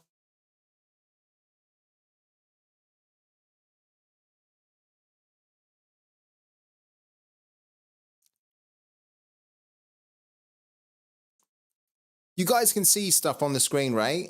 I'm getting a bit, I mean, I can see stuff on the screen and I can see through my software that you can see things. So I don't know what's, oh, right. Okay. Okay. Is it not sorted now? What happens if we go in? Okay. It's not, we don't have an issue at the moment for it. Thankfully. We have a couple of decisions to make here around who we need to play in the community team. So why don't we take everybody out? Okay, we approach this from fresh. We will most likely be playing Tim Melia, unless Tim Melia is expected to be dropped, which I don't think he is, but we're going to check it now. Game week 469, we're going to use a mix of this and RotoWire. All right, so at the moment, Melia's in there at 95%. Leibold is in there at 95%. Fontas at 75%. Now, Tommy's there at 55%. Shaloy's in there at 95%. Agada's there at 60%. Polido's at 50%. Johnny Russell's there at 45%.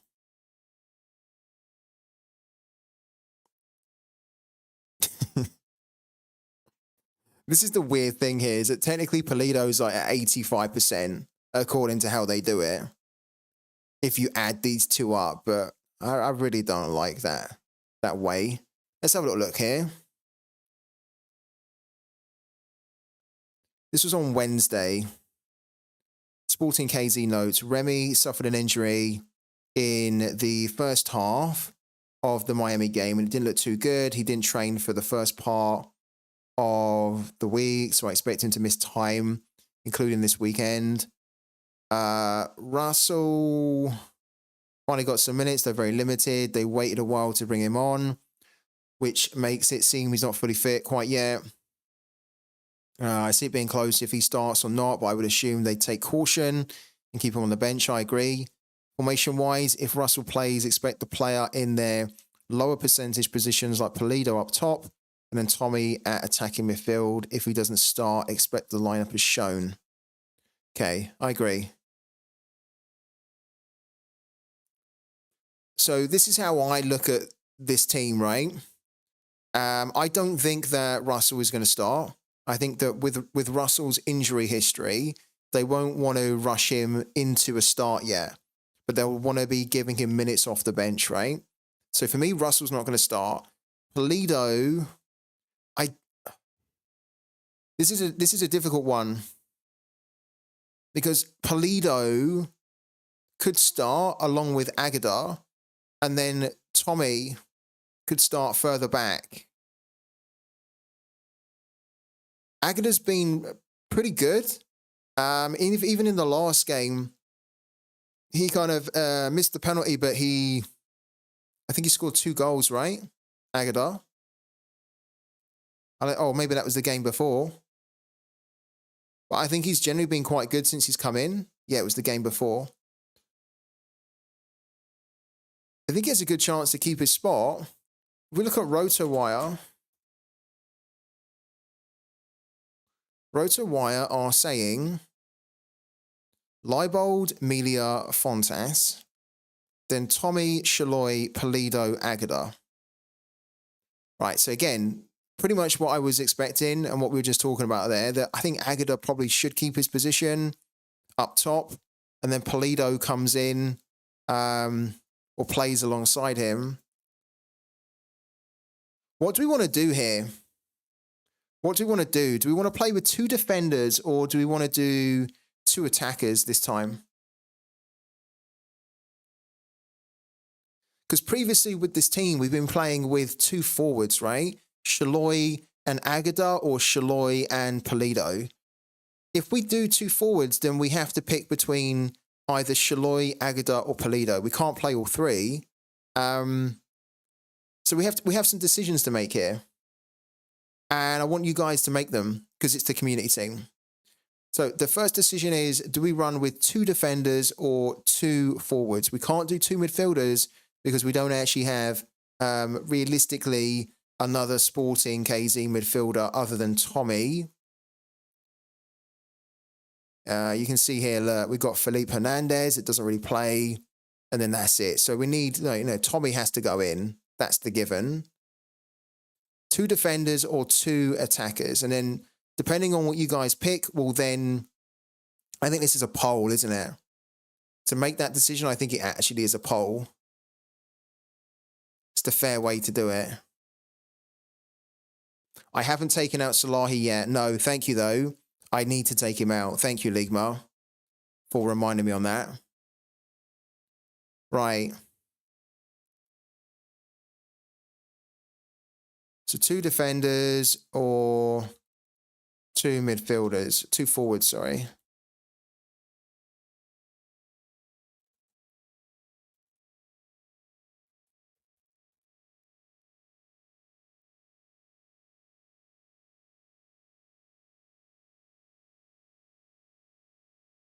And then 2 forwards, right? Okay. I am going to allow free tip scout fund coupons here. It's going to cost you an additional 1,000 fund coupons for an additional vote. So everybody gets 1 vote, but if you want to give yourself more votes, you can. You can just use your coupons to do that if you have enough in your balance. So guys, it's really important. I want as many people to take part in this as possible, please, because this is your community team. We went out and bought it for you guys. We built it for you guys. If it wins rewards, then we give those rewards back to you guys, right? So it's very much a team for you to get behind and having a say in how it does, right?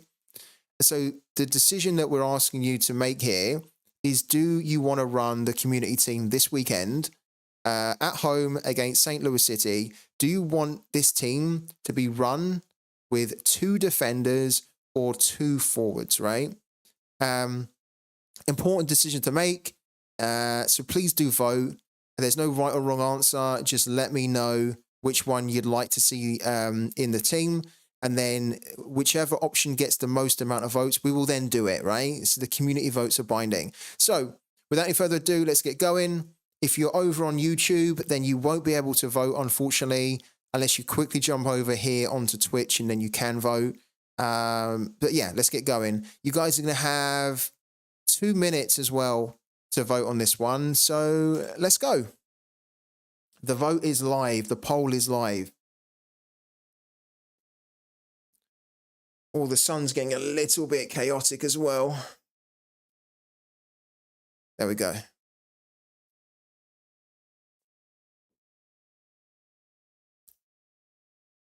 So what you guys are voting for here is whether we run the community team with 2 defenders or 2 forwards, sorry. If we run with 2 defenders, then it will be Fontas and Leibold, most likely. If we run with 2 forwards, then we have to decide whether we do Shaloi, Agada, or Polido. So we have 3 really good forwards there, but of course only 2 can make the cut. And then that'll be another decision that you have to make. But we cross that bridge when we come to it, or if we come to it. So do vote, guys. Honestly, it makes a big difference to whether this team does well or not. I think I've seen a few, in fact, I haven't just seen, I've even had people mention to me and say, you know, like, why is the community team done that bad? Why didn't you do this? And I always say to them, like, I don't pick the team. You know, like, it's not a team that I pick. This is the only team I don't pick. This is a team that you guys pick, right? So when somebody says to me that they're not happy with a decision or with how the lineup is, I always say to them, like, it's on you. You know, like, you have the power to shape it by jumping on these streams and by letting us know what you want to happen.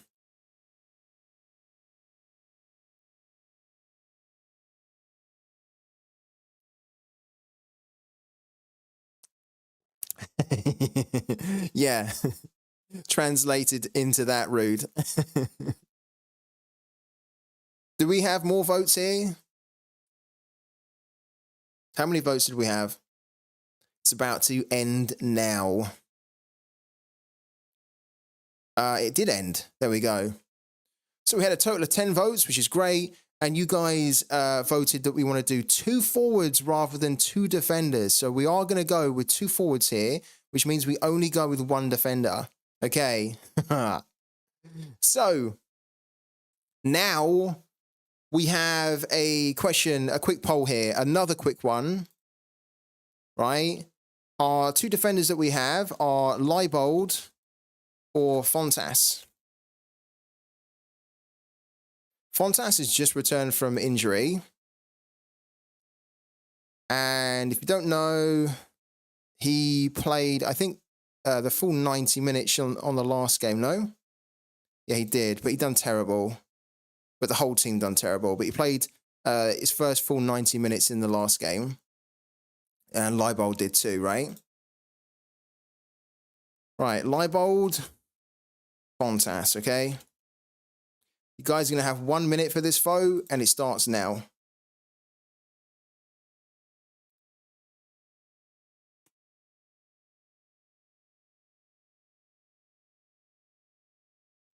You guys are basically voting here as to who is going to be our defender now.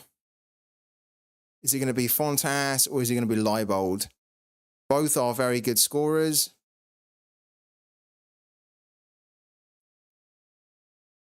Both are projected to start. Leibold, Fontas here. And then also here, look, Leibold and Fontas. It's just a case of who you think has the better chance of scoring higher.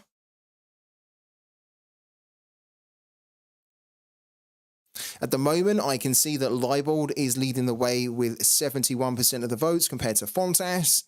If you want Fontas to be in our lineup, then you have a chance to sway the vote with your coupons. So use them whilst you can. But it's Leibold. Leibold wins with 78% of the votes. So again, thank you for the voting, guys. I appreciate it. And then we're going to throw Leibold in. Now, this is the big one. This is the big one. So I'm going to give you, we have basically 4 forwards that we can pick from here. We've got Shaloi, Johnny Russell. Oh, hold on a minute. Technically not, because Pulido is a classic card. You know what I'm going to do? I'm going to put Pulido in as an option, because if you guys actually end up voting for, say, Pulido and, say, Shaloi, for example, then what it means is that we then just don't play this team in season. We then play this team in Classic. Okay, so I'm going to give you guys all 4 options. You've got all the facts in front of you. We talked about Johnny Russ. We talked about Agadar. We talked about Pulido. Which 2 forwards do we pick? Okay, so I'm going to leave it up to you. And we're going to have Shaloi. We're going to have Pulido. We're going to have Agadar. We're going to have Russell. All right? Again, you get additional votes. So if you see the vote going in a way that you don't want it to go, you can sway the vote by using your coupons to give you additional votes. But you've got a minute to vote. And again, remember that the 2 forwards here, the 2 players that get the most amount of votes will be the 2 forwards that we enter into our community team for this week. So it's an important vote. Make sure that you do vote. And remember, why should you be interested to vote? Well, if you pick a team here that then wins cash or prizes or cards or whatever, that's going to be given back out to you guys, okay, in giveaways and contests. So let's go. 1 minute to vote. Away you go.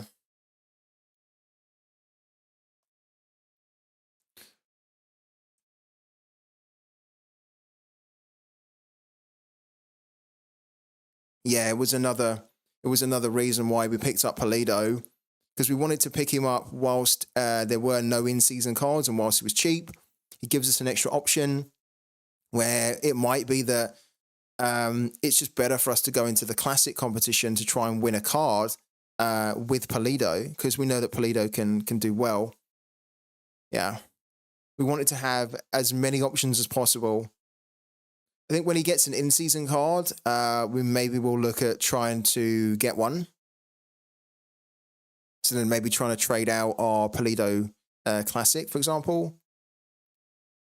How's the voting going? So at the moment, we have Shaloi, Agadar, and Russell are tied. So if we have a tiebreaker, we'll have to do we do. So Shaloi's in there, and then we have a tiebreaker between Agadar and Russell. So we need to do another vote. Shaloi's definitely in. We need to do another another vote for Agadar or Russell. Okay. So Agadar and then Johnny Russell.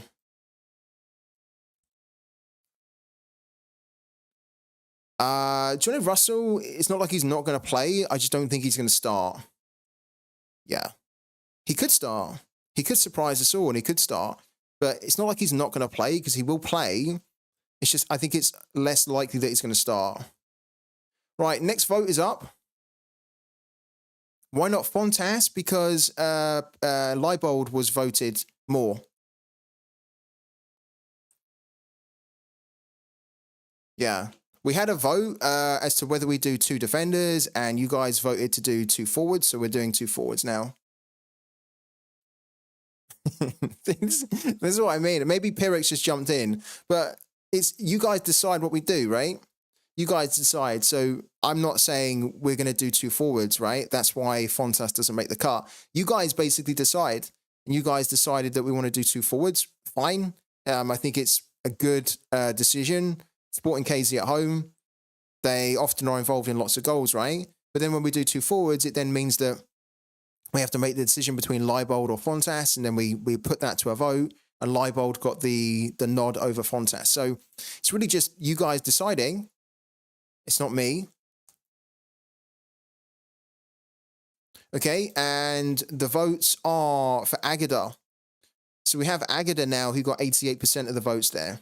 Okay, so we're going to throw Agadar in, and that is a community team that has been decided by the community. If you don't like that team, then all I can say is I hope you voted. Or if you didn't vote, then these are the opportunities for you to be jumping on and deciding how the team looks and how it does, right? The last vote we need to do is we need to pick a captain. And then once we've done that with the community, that team is good to go. So the very last vote here, guys, and then that's it. No more polls for the stream today. Who needs to be the captain? Who do we captain? All right, the captain's really important. Okay, don't forget that the captain gets a 50%, 50% scoring bonus, right? So the captaincy is probably one of the most important decisions that you make on your lineups in Sorare in the new format, and especially for this community team, because it almost doesn't really matter if we get some kind of bad scoring from a couple of other guys here, right? As long as we nail the captaincy, that will be enough to bail the team out and to probably still give us a chance to get into the rewards, okay? So really important, vote this one. You guys are going to be able to vote for everyone here. That includes the likes of Melia. Take this off. Yeah, so Melia. And then Leibold. Okay, and then Tommy, Shaloi, and then Agadar, okay?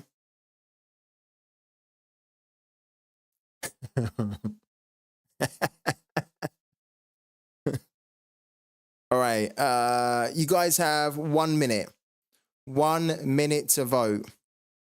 Let's also, just before we do it, let me bring it up in the lineup builder as well. If we do Challenger in-season limited, if we do suggest a lineup, who does it pick?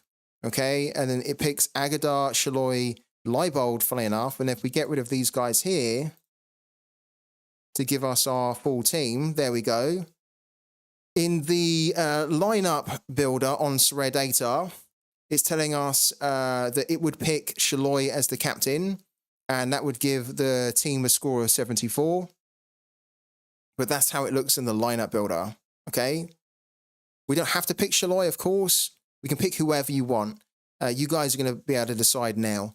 I'm going to give you guys 1 minute to vote. Please do vote as to who you think we should be captaining this week in the community team, because that decision could single-handedly transform this team's fortunes and make it a very successful team. Start the poll, and away we go.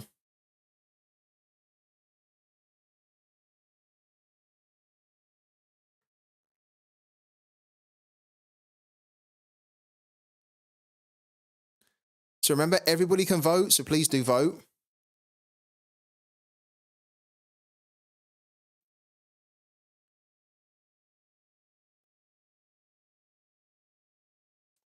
At the moment, I only see 5 votes here, so do get involved, guys, because as I mentioned, I want this team to be able to give you as many rewards as possible over the season, but it's not a team that I pick for you. You guys pick it, you guys decide how successful or unsuccessful it is, right? Based on your decisions by building it.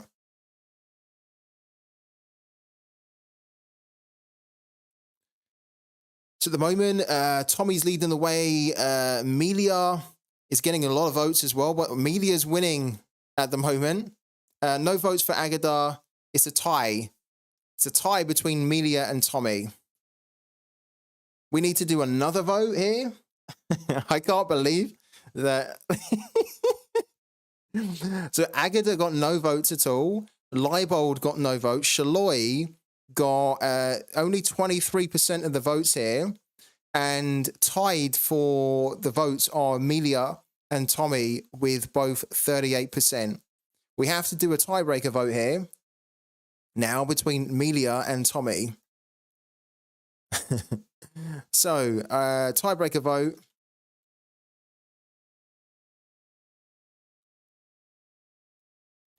If it's a tiebreaker again, then I will decide. So please don't make me decide.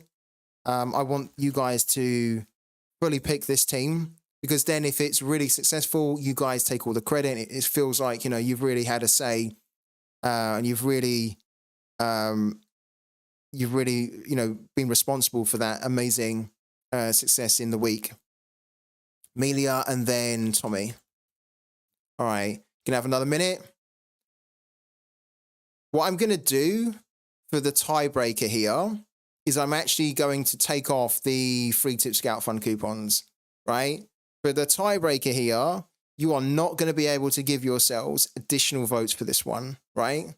You only get 1 vote. This is why it's really important that everybody takes part in this vote here, so that you can get the captaincy that most of the community wants, okay? Away we go. 1 minute to vote. Go.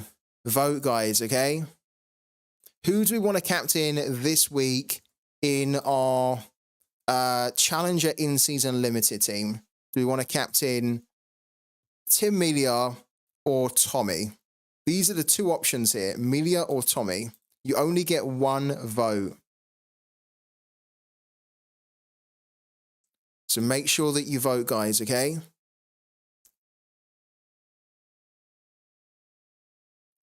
Just opened my first UC pack and got Tobias Svensson epic. Oh my God. What a great start.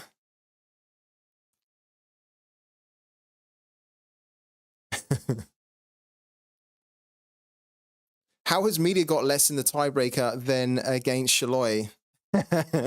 Probably because we don't have the additional votes anymore.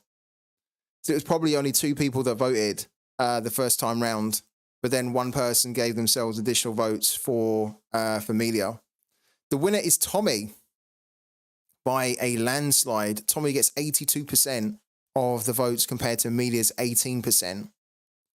So we have our captain for the weekend in the community team, and it is none other than Tommy. Eric Tommy.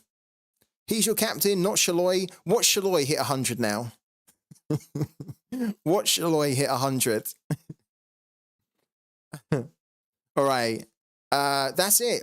That is the team. Locked and loaded, ready to go. We're going to play them in season Division 3. Okay, the highest division. And they need to finish in the top 350 positions in order to win at least $5. There's 2,076 managers or entries in there, which means it's actually got a pretty good chance, I think, of winning something. Yeah, can you imagine? Yeah, like Fontas and Polido and Shaloi, like they all hit hundreds now, or super high. We're gonna be hiding under a rock if that happens. Is this team gonna win? Is this team gonna win anything? Even $5? What do you reckon? Is this team going to win something finally for the community? We've been waiting and waiting. We've had about 4 game weeks now with the team. We've been really unlucky for most of them. And that's not just me making excuses. We have kind of been unlucky. Is this team finally going to deliver something that we can give back to the community?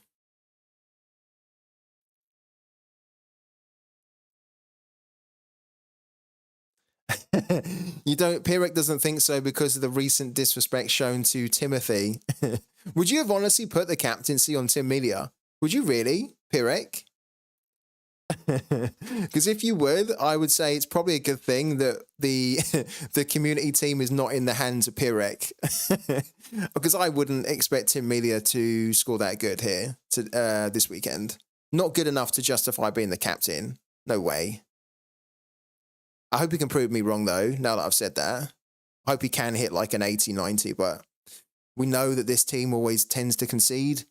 And so in order for Media to hit like really high, he usually needs to get a penalty save or something.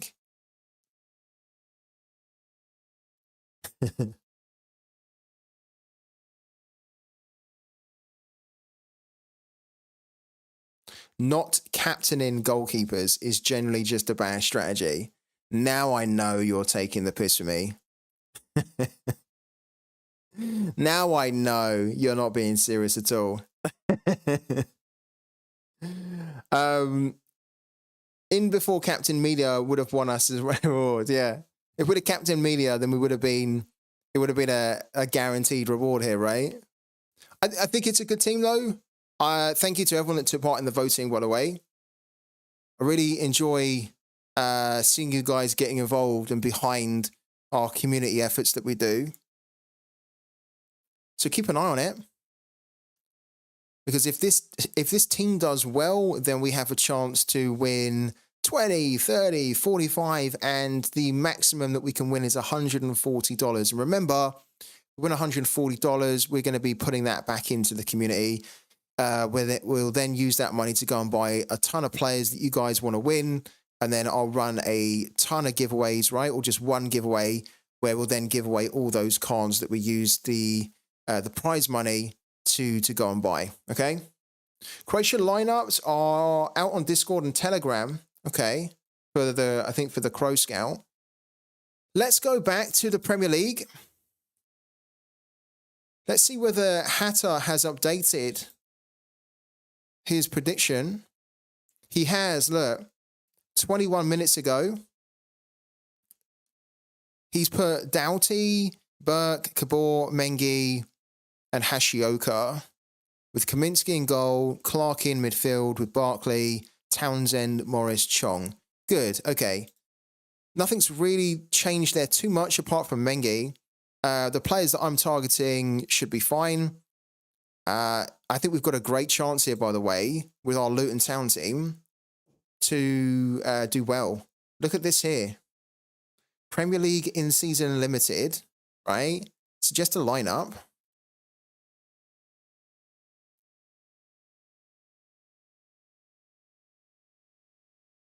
The Luton Town team, this is actually the same team that I'm doing.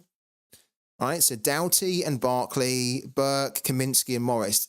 This is scored 83 on Sorare data, which is high for the Luton Town team. Everybody has a pick score of A or above apart from Kaminsky, which I agree with because I think Kaminsky will probably end up conceding a goal here.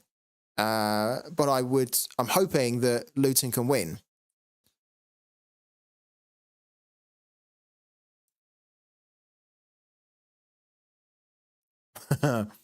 I just saw that I have exactly the same Luton stack in my in-season tier 3 with same captain as well. Your cards with higher XP, so I can't beat you. The thing is, though, is that I've only just recently picked up Ross Barkley, who I'm captaining. Ross Barkley's only got I've only got him at like 11%. The other guys are at 15.5 or 15. So I'm actually captaining the player that has the least amount of XP. And that could be my undoing. Because technically I should almost be captaining someone with higher XP. You've got all 5 at 11, have you? I mean, I actually think that Doughty could potentially do well here, but I fancy Ross Barkley more. His AA is quite good. So I hope that Ross Barkley can hit a really good score, and then also Doughty can hit a really big score, because then that additional bonus that I've got on the XP, which maybe you don't have, can then just help me climb the leaderboard a bit more.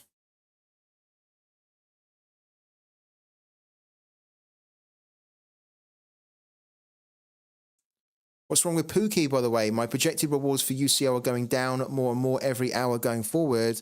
Isn't it because... Hold on a minute.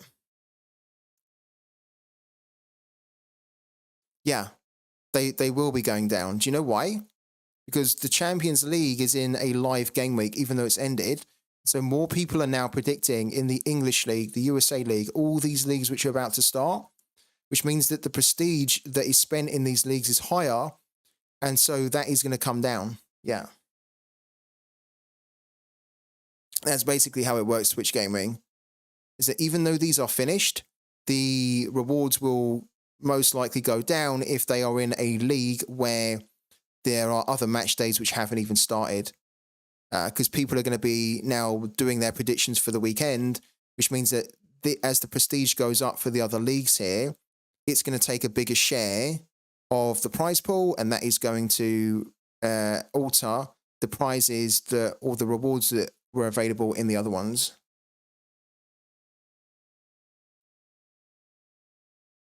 Okay, so Luton Town is good to go. We have a B team with a DMP goalkeeper, which isn't going to do that great, but maybe he can get promoted. And then we've got a C team, which is really punty.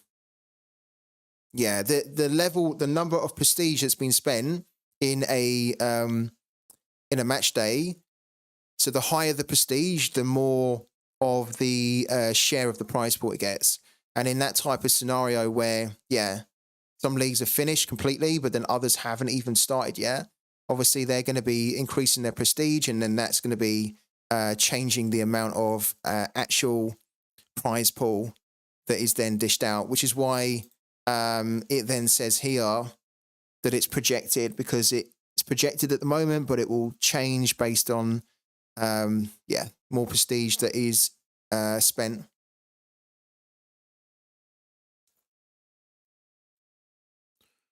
All right, so that's done. We don't have any team for champion at the moment. And no surprise, I don't really have a champion team. We don't have a goalkeeper. I do have a couple of extra Luton Town players, which I'm not using, but it would largely be a throwaway team, so we won't put anything in. Right, challenger.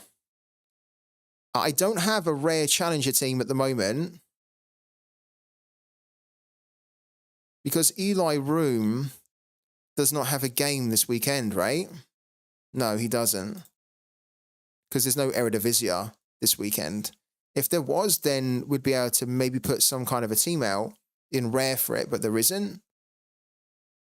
I could potentially put out another challenger limited team, but it would have to be with a D&P goalkeeper. So maybe what I do is I put a team out in Div 5. Like, let's put, like, for example, Yildirim in here. And then I can put, like, say, Fontas in here for the time being. Seems like a bit of a shame to put Fontas in there. Maybe I don't. Well, I'll do it for now. I might need to switch that around, though. No room for a lineup then, yeah. And then, guess we could play Jamiro Monteiro. Is he projected to start now? Because he was benched in the last game, along with Pappy. Oh, he isn't. Oh. And Pappy looks like he's been dropped a little bit too. Okay. So instead, we could play Jan Gregors because Gregors should start. There we go.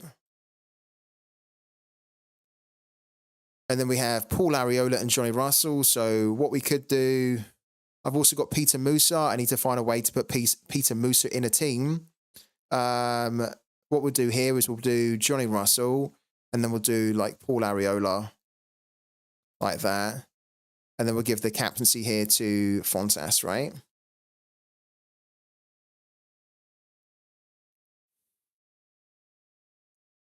Okay, so we've got like a punty kind of D&P throwaway team in Div 5 that maybe actually should be enough to get us promoted from Div 5 into Div 4. In Contender, we don't have any limited team at all, but we've got one rare team. And that rare team is the Cattolica stack.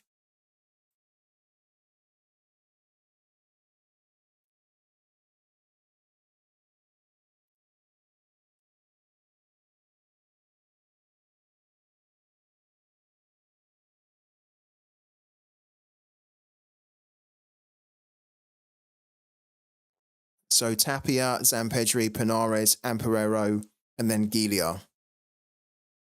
A very difficult game, I think, for Cattolica. I am a little bit tempted to put the captaincy on Zampedri in case Zampedri gets a penalty, but with the way that Tapia is playing at the moment in his AA, I think we need to favour Tapia here. What do you guys reckon?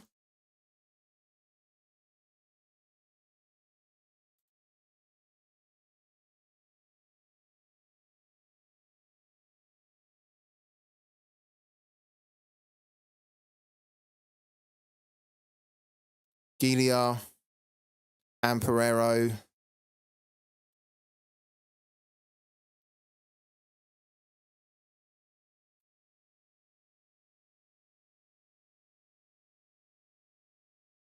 Zampedri, and then Tapia.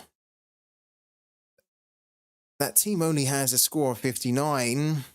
With the captaincy on Tapia, goes up to 64. Zampedri, 65. Gilia, Amperero, Pinares, Tapia, Zampedri. Yeah, you're going with the full Universidad stack as well. Who are you captaining?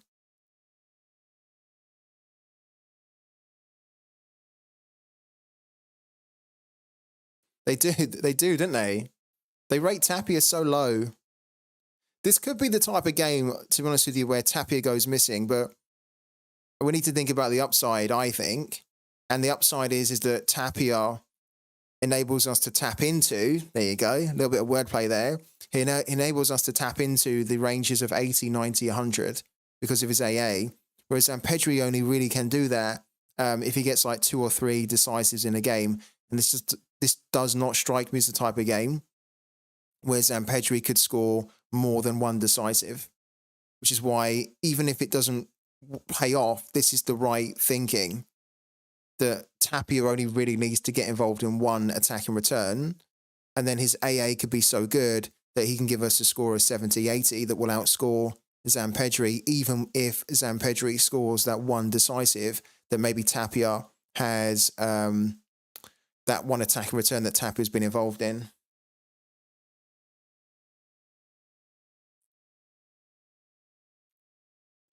So this team is good to go. Do we have a contender limited team as well, like a Div 5 that we could put out? Technically we do. It would have to be a punty one though.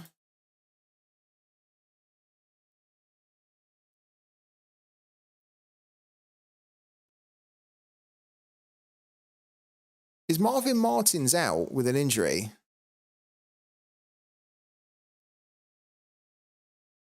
He is, isn't he? It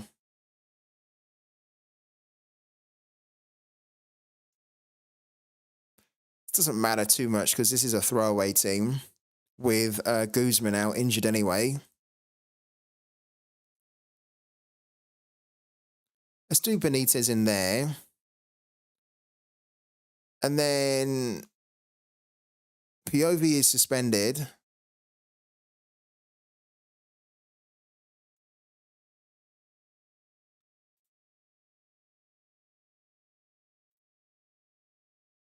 I think Matteo Maric is good to go, right? Why did you buy that Bolivar guy? Because he's very good. And I bought him really cheap as well for the future.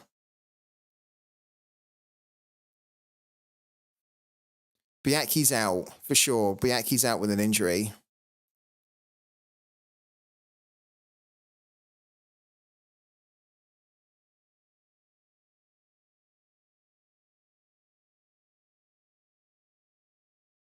Let's do Herrera in there. And then let's also do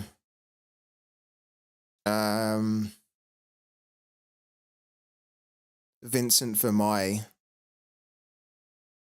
I think. Something like that. And then this is a really difficult game, but maybe Matteo Maric can produce an AA masterclass. Let's do that. Hello to Steven. I'm good, man. How are you? Are you all set for the weekend now? We're just doing the last final checks on our teams here. Right, this is important. I must not forget to do this here. We need to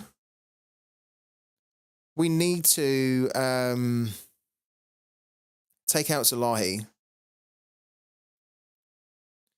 And I need to put in a replacement midfielder. And what I'm thinking we'll do here is we'll probably put in Kadri. Yeah, I think we'll put Kadri in. Kadri has the potential to do very well in this fixture.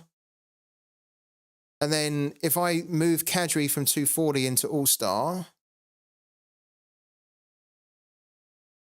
I need to double check as well what we think the lineup's going to be for Ecuador. They have quite an important game after this weekend. See, look. Yeah. This is a little bit of a problem because, like, Quintero could get rested. I also think, to be honest with you, that Dominguez could get rested as well. They have a really big game in the midweek.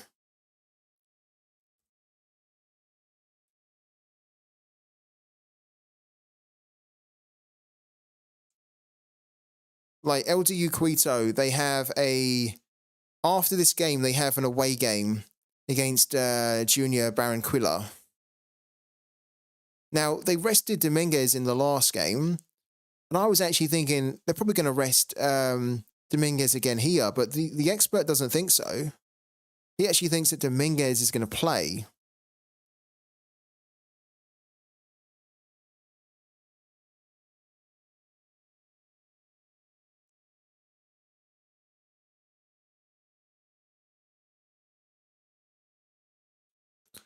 I do actually think that there's a chance we could get screwed here. Dominguez was rested. I was surprised that they rested Dominguez in the game before rather than this next game. So I thought they might want to rest Dominguez the game before the most important one, but they've done it the other way round. This is a difficult one. We have to play Dominguez no matter what. The last time I thought Quintero was not going to play, he did play, and I regretted not playing him.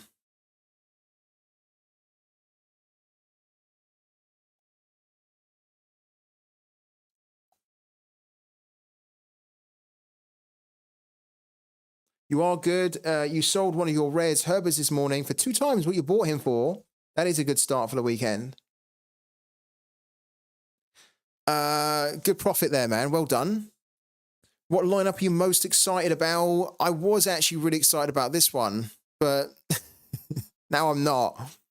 Now I'm a little bit anxious about this one because I don't want my all-star team to have a DMP in it. What I might have to end up doing is, what's the lineup looking like for Cinciano?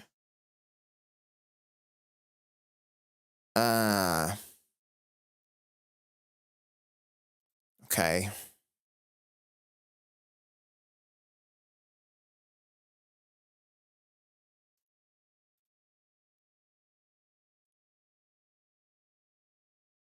Yeah, I think I need to take Quintero out as well. I don't think they can realistically risk Quintero getting injured for such an important game. Ah, it's so annoying.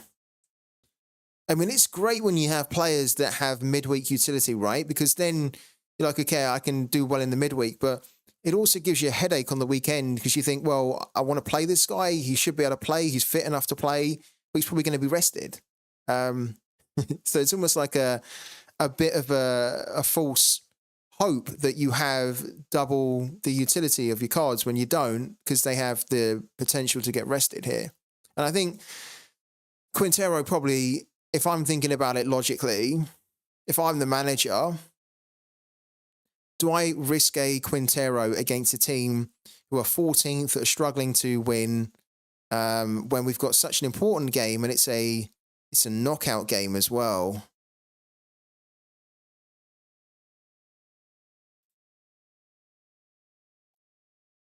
Well, it's not a knockout game, is it? Sorry, it's not. It's the group game. Sorry. What am I on about? It's the group game. But it's a game that they need to basically do well in, right? In order for them to finish high in their group. It's an important game that we should not risk Quintero in for this weekend. You know what, though? That kind of puts me in a position here where I don't really have any other defenders to look at. That puts me in a bad position.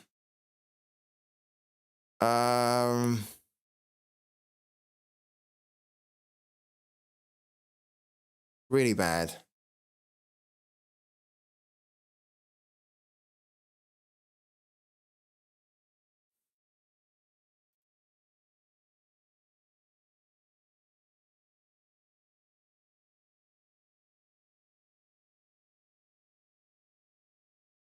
What are you on about, Pirek?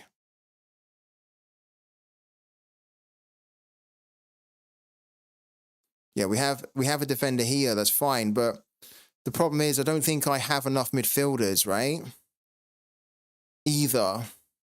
So if we put him in here like that, then we're gonna probably end up having to move Kadri over to replace Salahi.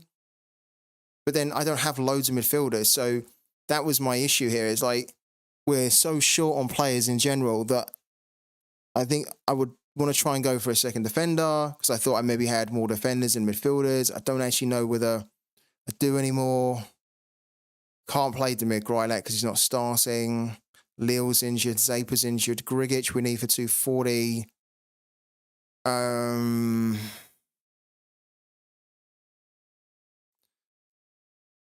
We need to move Kadri out.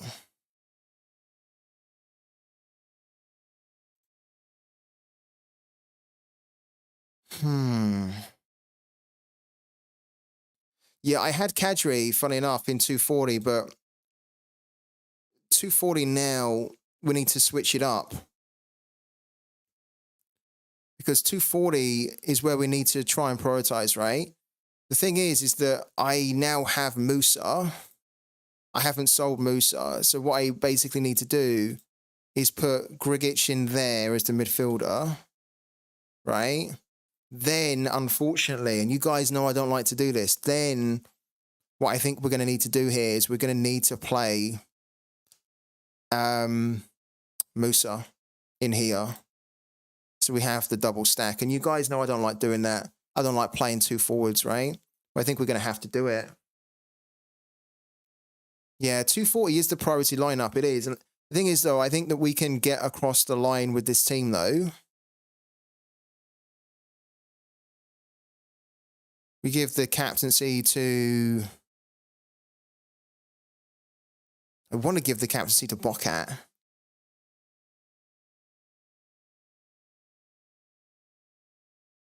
Bokat has a high potential for big scoring. So does Grigic, to be fair. I think Grigic's game is not as nice as I was hoping for.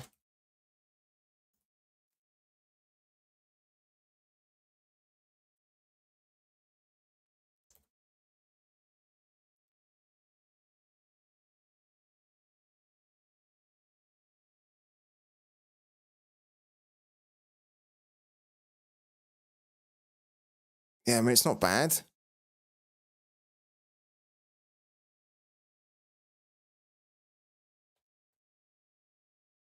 Could you put faith in Musa? He could pop off, yeah. I was thinking that we could risk it by giving the captaincy to Musa. But the problem is that if we do that and he only scores one goal, it's not really that optimal. We'd need him to literally explode to 2 or 3 goals or something.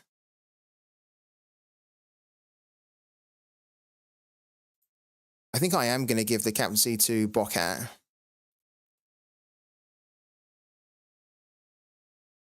He's not been in the greatest run of form, but he does have that potential where he can hit like a really big score in his AA. And if he doesn't, if he only kind of delivers 40 or 50, that's kind of okay. If he delivers this, it's going to be terrible. I think we're going to do it. We unfortunately don't have the luxury of time to mess about either. So we're going to give the captaincy to Bokat, then Musa and Areola fit into our 240 team here now, with Grigic as the midfielder. Okay. Confirm. Go for the 270. I don't even think I've done academy teams yet either. Fuck. We're going to be pushing this right down to the wire. Okay. What's the first game? Saturday. Okay. Oh, that is actually the first game, isn't it? Our captain's playing the first game. Don't really like that. But I do think that Bokat is the better option here. And then we need to go back into All-Star. And we need to find the replacement here. So maybe what we need to do is we need to almost forget about... This team's done, really. Oh, God. We're struggling. We're struggling for extra rares here now. Yeah, I'm struggling too. I haven't even really done my limiteds properly. We're not going to get time to do the limiteds properly, unfortunately.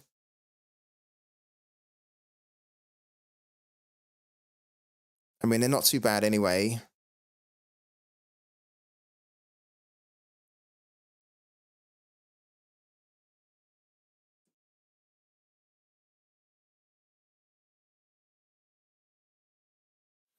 Like, Biaki's injured, so, you know, like, there's almost no point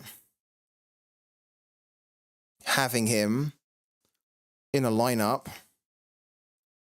But I think this lineup is probably done anyway. We're relying on Pappy and Jamiro to play when it sounds like they are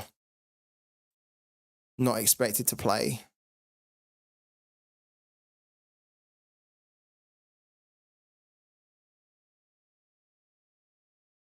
Yeah, look, there's nothing good here that we can do. The only thing we can do is put Armored a Goose in here, who's probably not going to play either. And then captain the goalkeeper.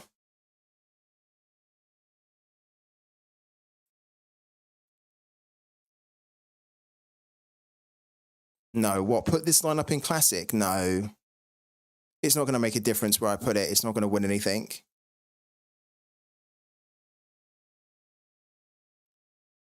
It's not going to win anything because Armored a Goose is not starting. Neither's Anthony Ujar. Pappy's not starting. Neither's Monteiro. So it's dead in the water before the game week even starts. I guess you're right. It could get a box, though. It's a good point, really.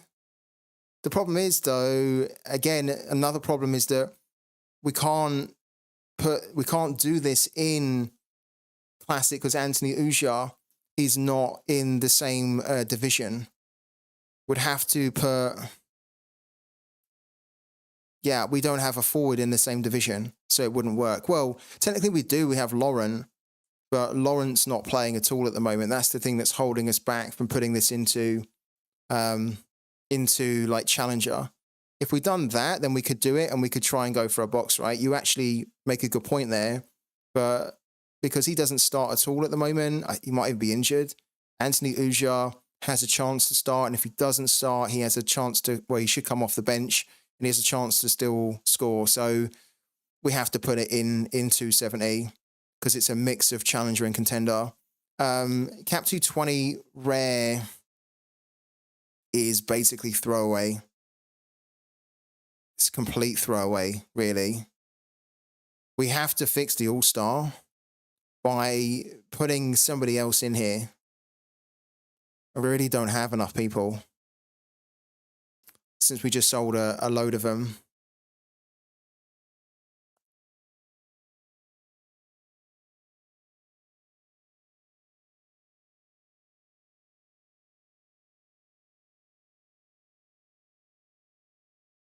Is Pedro Santos maybe going to get a start here? Yeah, I mean, maybe Pedro Santos is expected to start. Why don't we throw Pedro Santos in here then? That's not ideal.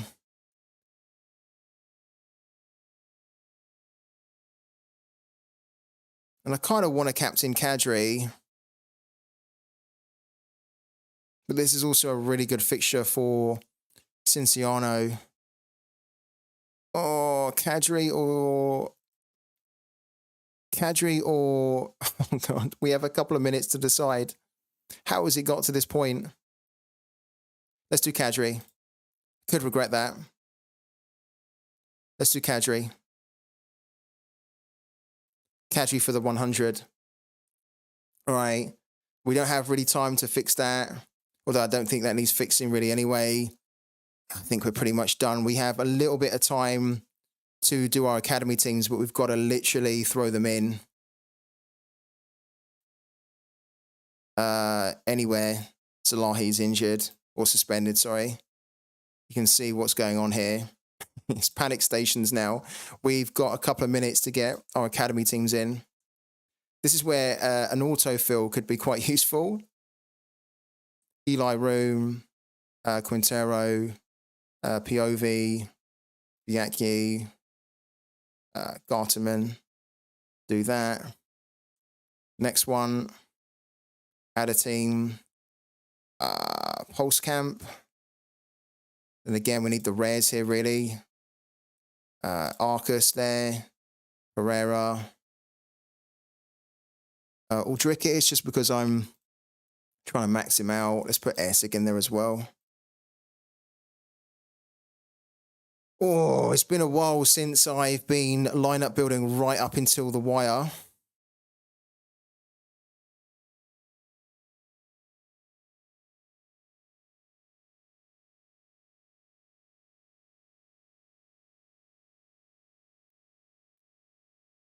We're not done yet. We've got to try and squeeze it in. Morales there. Zappa. Advancing. Ready Mullenstein. Do it. Lock that in. Okay, we've got another 2 teams to do here. And we've got literally a minute to do it. I think at this stage, just anyone goes in here. Oh my God, if our teams end up winning something, then it will be a bit of a fluke. A mini fluke anyway. Huge bar.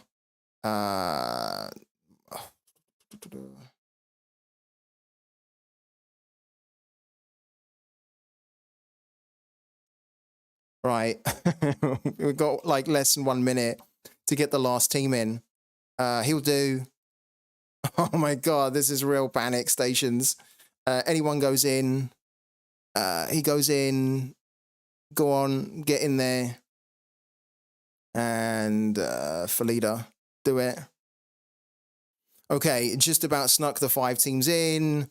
The cap modes are done. Even though they're shocking, apart from Cap 240. Oh, dear. All-Star, we hope we can do well there. Yeah, Contenders kind of not great for limited, but it will do.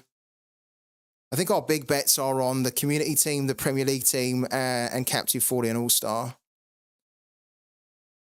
We've just about done it. Like, there's 1 second left. Well, look, the countdown's going up now, so it means that it's the new game week. It started to count up. Look at that, it's live. We were just about to get it all done. Oh, my word. God, what a panic that was. Hopefully you guys got it done too. All right. This is the next game week. Let's have a little look to see what we have for the next game week. So we've now got the Quito boys, right? We're probably only going to be able to put out 1 team.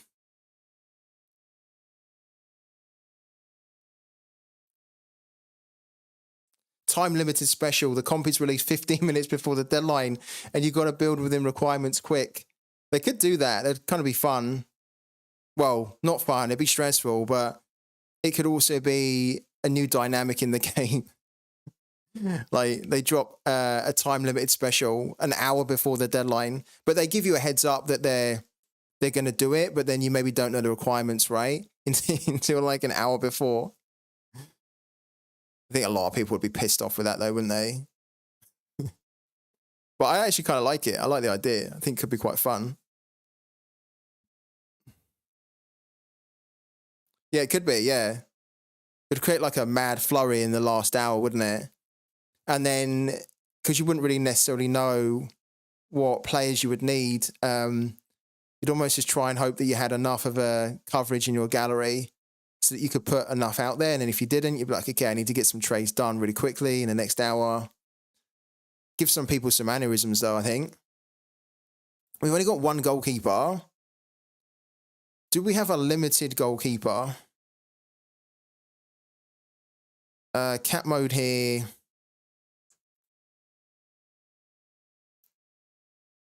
Yeah, we do have a limited goalkeeper as well. He actually might play this game. You never know. So what we'll do is we'll play our first team in probably 240 to secure the $15 threshold. If we can, with Dominguez in there, Quintero. Oh, this is not going to work, is it? I can tell you now, this is not going to work. Yeah, that's not going to work. This team would need to be played in All-Star. Who let the dogs out? Who let the dogs out? Who let the dogs out? Indeed, it was Jordy Blasco. Jordy Blasco let the dogs out. Thank you so much, Jordy, for jumping in with your party and raiding the channel. I appreciate it a lot. So hello to everyone that's come on from Jordy's channel. Do say hello, especially if you're new on the channel as well. And thank you. Yeah, good luck for the game week for yourself as well, Jordy. We just frantically, to the last second, almost got our lineups in. I don't know whether that's a good thing or a bad thing. Probably a bad thing. But yeah, we can't do anything about it anymore. So we have to hope that some of our panic decisions are going to pay off. We're just figuring out what our teams are looking like for the new game week, the midweek. And what I can see is that we probably need to enter a team into All-Star, rare, for Dominguez here, Quintero, POV. One of these guys, we don't have good options here, but I'd probably say at the moment it would need to be Santelli. And then most likely Pereira here. In fact, it would be Pereira in here. And then, captaincy-wise, it's a bit horrible. But maybe we would do, Pereira for now. Hope is the right word. What is your big hope, Geordie, for the weekend?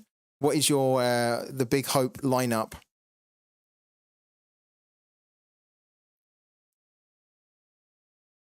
This does seem a shame, though, that we can't enter a team into Capsu. Can we do it?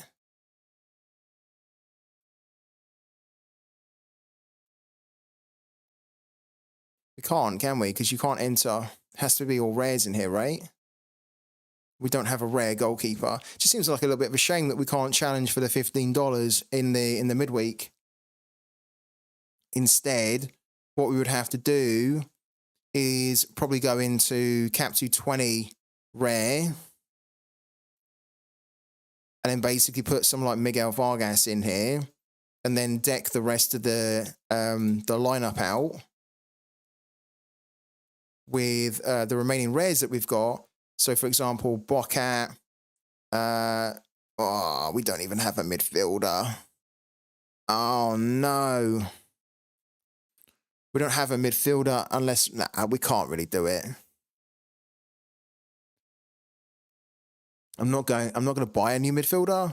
We can't do it. So I think what we do is we just put all of our focus in on one team, which is going to be All-Star now. This one here. And maybe from now until the start of the game week, I look at potentially replacing the forward or getting in a different forward, maybe doing a couple of trades, right? Because Bianchi's still injured. Advancing doesn't start anymore, which is a real shame. But even if he did, he has Feyenoord away, Feyenoord at home, which is horrible.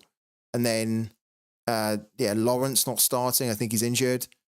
Benjamin Santelli actually has a kind of an okay fixture, but he's not really scoring that good. So if there's an opportunity, I could get a different trade in a different forward. It would, I think, drastically give ourselves a better chance for rewards in the midweek. Right, what we're going to do, we're going to take a very quick 5-minute break here. And then when we come back, we have more lineups, not more lineups to do, sorry. We have more predictions to do.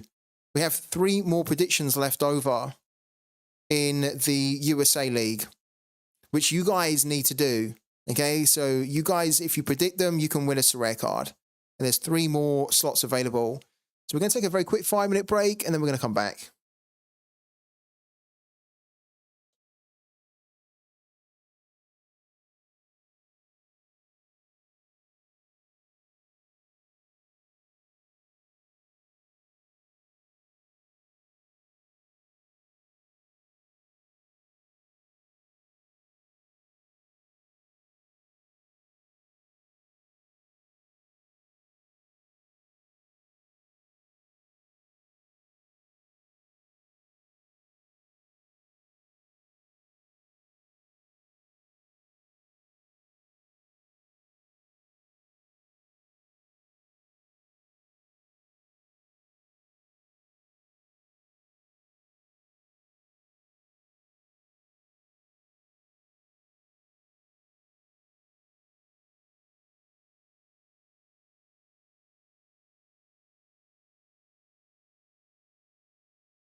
All right, guys, we're back again.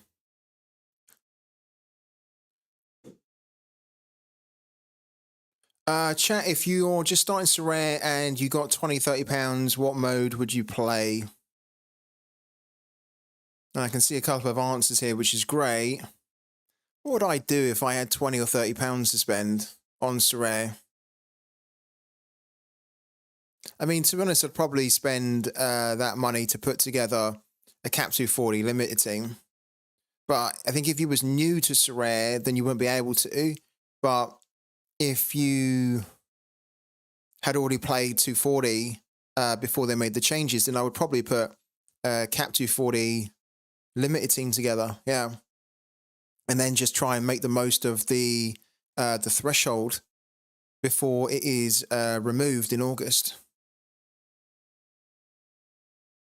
I can't believe how frantic that was towards the end. Towards the end of the game week closing, with us getting our lineups in, right? I almost want to go back and look at them. I think we should.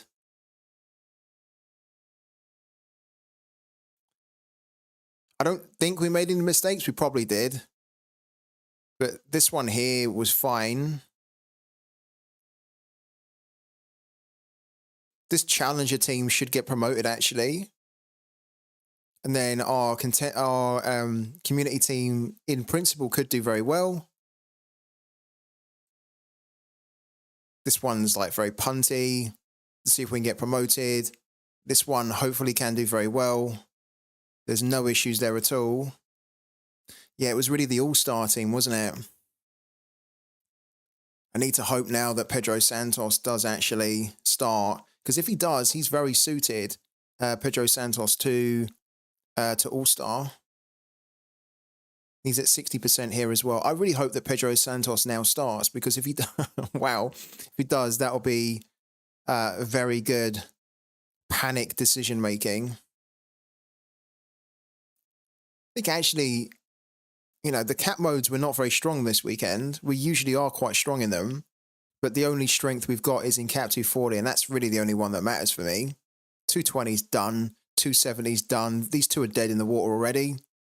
We're just putting them out because we can, just to try and get a little bit more XP. And then cap 270, yeah, we were trying to go for a stack here. It was the only cap mode that we could fit in this stack. They don't fit into 240 anymore, and they certainly don't fit into 220. 240 actually has the potential to do very well.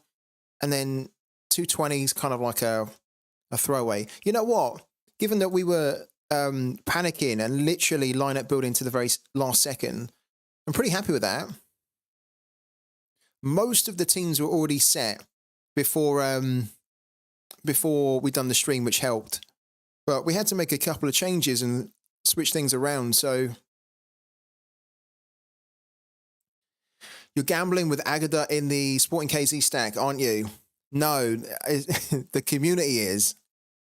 I don't think we really are, but because I think he will continue to start. Johnny Russell shouldn't start at the moment. He's not probably fit enough yet or ready enough to start.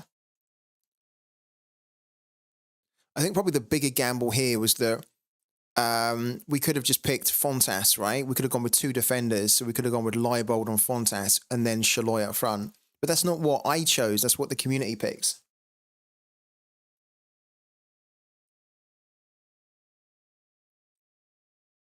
So I don't pick this team. This is the only team that I don't pick, that I don't really have a say on. This team was built by you guys, right? And then, yeah, as we looked at a minute ago, the only team realistically in rare that I can put out is this at the moment. I probably will look to improve the forward if I can. But other than that, these guys are really good. What is the limited team that I could put out? It's really basic, isn't it, the limited team? In fact, we can't do one there, look. No, not really. I mean, we'll enter one in, but the reality is that these guys are not going to play, or We'll put something in anyway.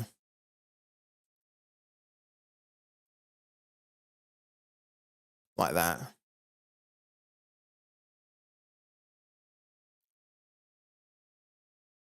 Okay, guys, we need 3 more predictions, please. 3 more for Pooky.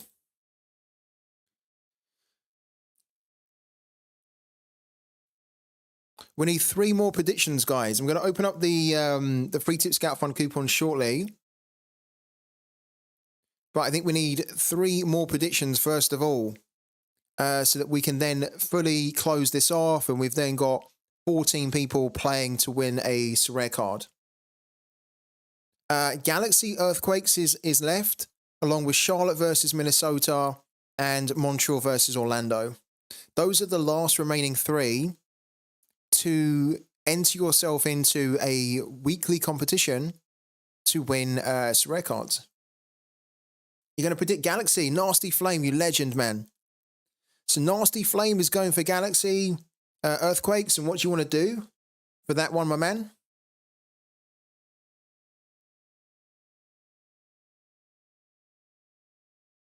That's going to leave 2 games left, guys, for you to get involved.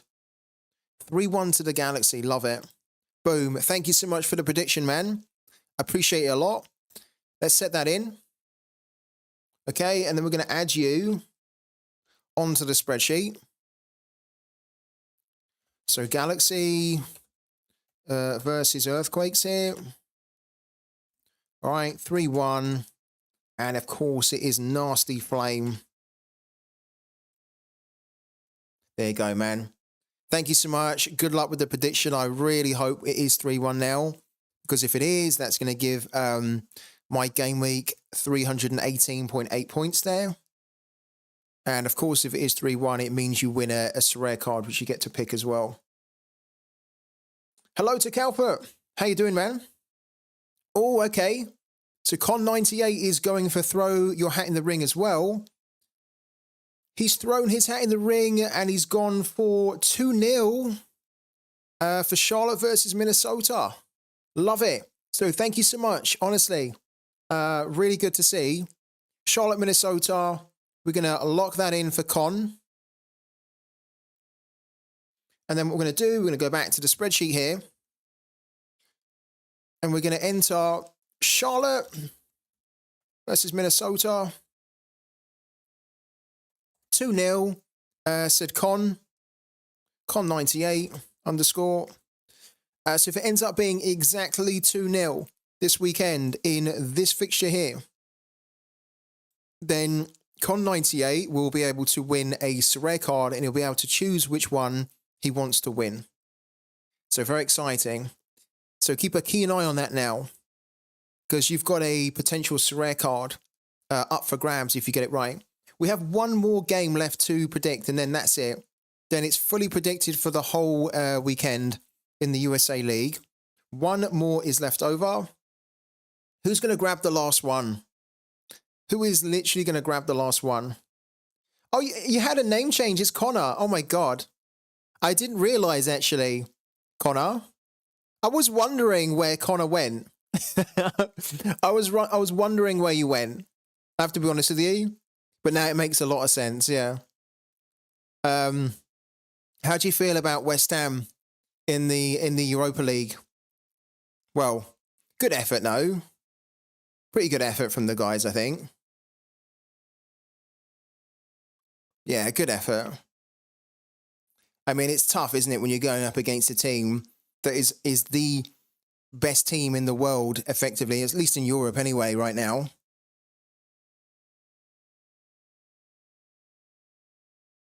I think if you got somebody else other than Leverkusen, you probably could have got further. But yeah, very difficult to go up against them now. The form that they're in. Have we had the last one? Reindeer. Reindeer has redeemed the last throw your hat in the ring. Guys, that's it. We've had them all. All 14 have been redeemed. Love to see it. Amazing. And what do you want to do, Reindeer? I haven't watched any of them before, but we'll go 2-2. Okay, so he wants to do 2-2 in Montreal versus Orlando. So again, if it is 2-2, he's going to win a Sorare card and he gets to pick which one he wants to win. So good luck this weekend, Reindeer. Thank you for the prediction. I massively appreciate it. And I hope it can deliver 380.6 points for us this week in Pooky. So that's it. Our Pooky game week is done. Let's go and add this in though. All right, so Montreal versus Orlando. 2-2. And it is, of course, Reindeer. Love it. There you go, man.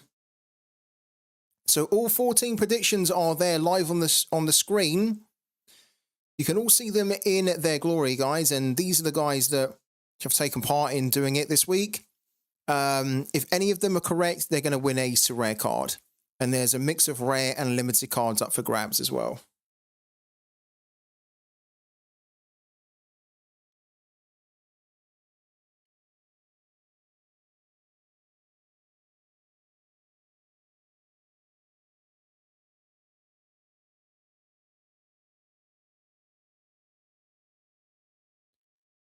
Which predictions do we think are going to come off this weekend?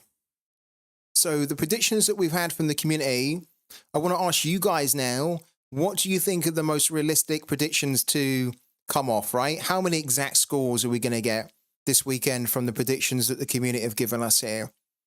You can see them on the screen. Might actually be easier if I go back to the subs list, right? Or the spreadsheet, because then you can see them all in one go. How many do you reckon?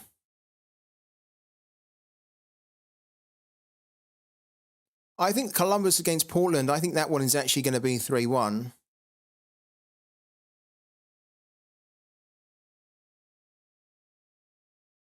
I also think this one here, our community team of 2-1, I think that's a really good prediction as well. This definitely has the potential. Houston at home, they're much stronger at home than what I think you'd imagine them to be. And they do tend to keep clean sheets at home. This one has the potential. I'm not so sure about this one. 3-1 for Whitecaps to beat Seattle. I'm not super confident on it, although I love how bold it is. I love how off the beaten track it is, right? Same here. I wouldn't expect LAFC to lose at home, but you never know. And if they do, Volts is going to be laughing. This has a lot of potential. The one that we just done from Nasty Flame, 3-1. So they're probably the ones that I, looking at it, think realistically have the best chance here, right? 3-1, Galaxy Earthquakes, then 2-1, 2-0, 2-1, and then 3-1. So we're talking about 4 or 5 there. I don't see Nashville scoring 2, no, says Calfert. Me neither. I don't see that personally. But you never know, but I can't see it. That Atlanta one looks decent, right? Says Big Merc. That could actually be 2-1, if we're honest about it. I feel like Atlanta at home, though, are a team that usually score 3. Or, you know, I'd expect them to score 3, even if it is Cincinnati. It could be 2-1, though. If it is, that's going to be great. What a start that would be, right? Atlanta, Cincinnati, 2-1.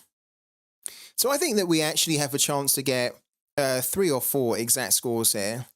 I hope that we can get a lot more. You guys know, I want all of them to be exact scores, right? Because I want to be able to give every single person that's taken part in this, I want to be able to give you a Sorare card this week.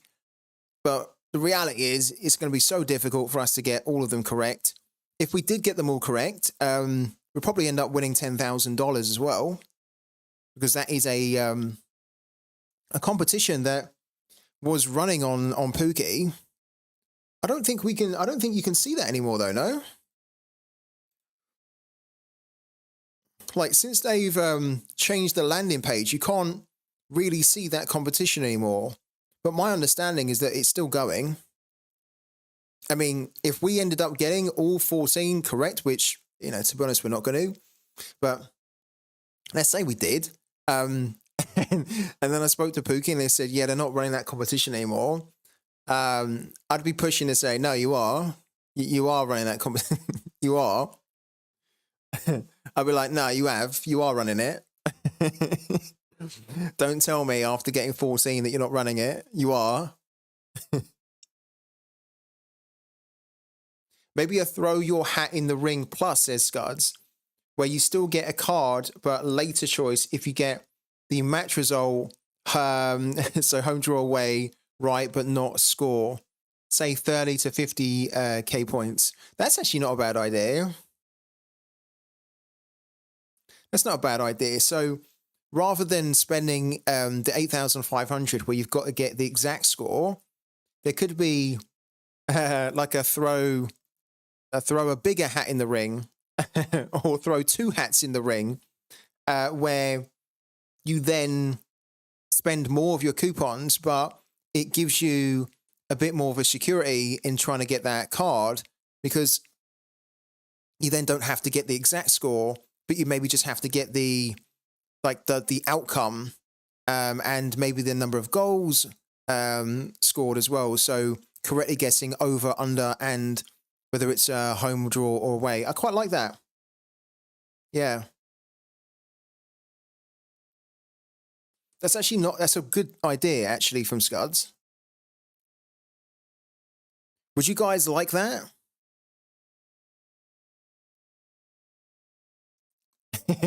Yeah. No, I would be like that with them. I'd be like, nah, guys, it is running. All right, it is. You never told us that it stopped running. It's running. It's happening. And we've just done it. So pay me. Would you guys fancy something like a throw your hat in the ring plus, right? Where then you spend a lot more on the coupons, right? So the cost to play is a lot higher, but your chances to get a Sorare card from it are much higher too, because then you don't need to necessarily get the exact score. Yeah, I really like that idea, actually, Scuds. I really do like that idea. A lot. So thank you. I might even actually add that into the channel after this weekend. That's how much I like it.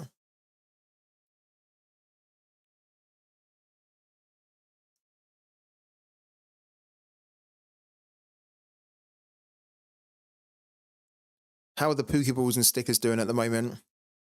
66 available of the stickers and 76 available. What's the rest of the chat think on this, though? It's all very well me saying it, that I like it. Is that what the chat wants, though? Would you guys like that type of thing?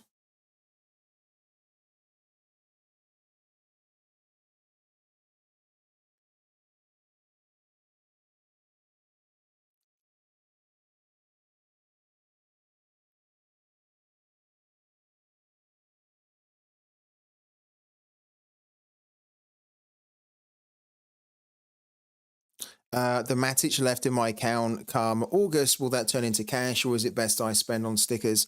Yeah, so the Matic won't carry over, as far as I know. So you'll either have to cash it out, or you spend it in game on stickers or Pokeballs, right? Because then they'll have the value. But yeah, your Matic won't carry over. So basically, use it or cash it out. Yeah, good question though, man. Good question.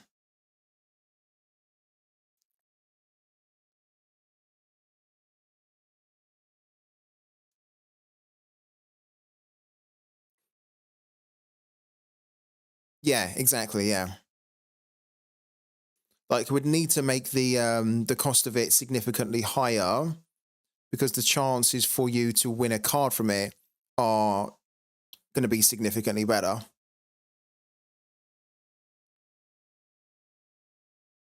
So it'd be a question of whether you think, okay, I've only got 8,500, but I'm gonna gamble by trying to go for the exact score here, for only 8,500 because I think I can get it done. And if you do, you win the card. But then you could be like, well, maybe I don't feel confident enough, but for the exact score, so I'm just going to keep plugging away and saving. And then I think Scud said something like 20, 30,000. Let's say 30,000 for now. And then when you get to like 30,000, you'll be like, okay, I want to do it now, but knowing that I don't need to get the exact score to still win some kind of a Sorare card. I really like it. I like the option of it. Yeah.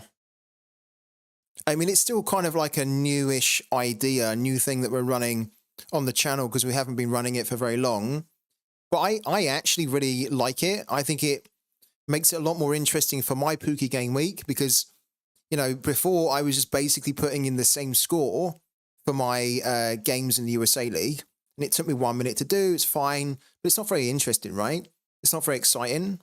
Whereas having my Pooky game week and the success of it tied to you guys actually now means that it's different every week. And when it really hits big, we can all celebrate together because then you guys have basically helped me to achieve that. And then you're getting something out of it.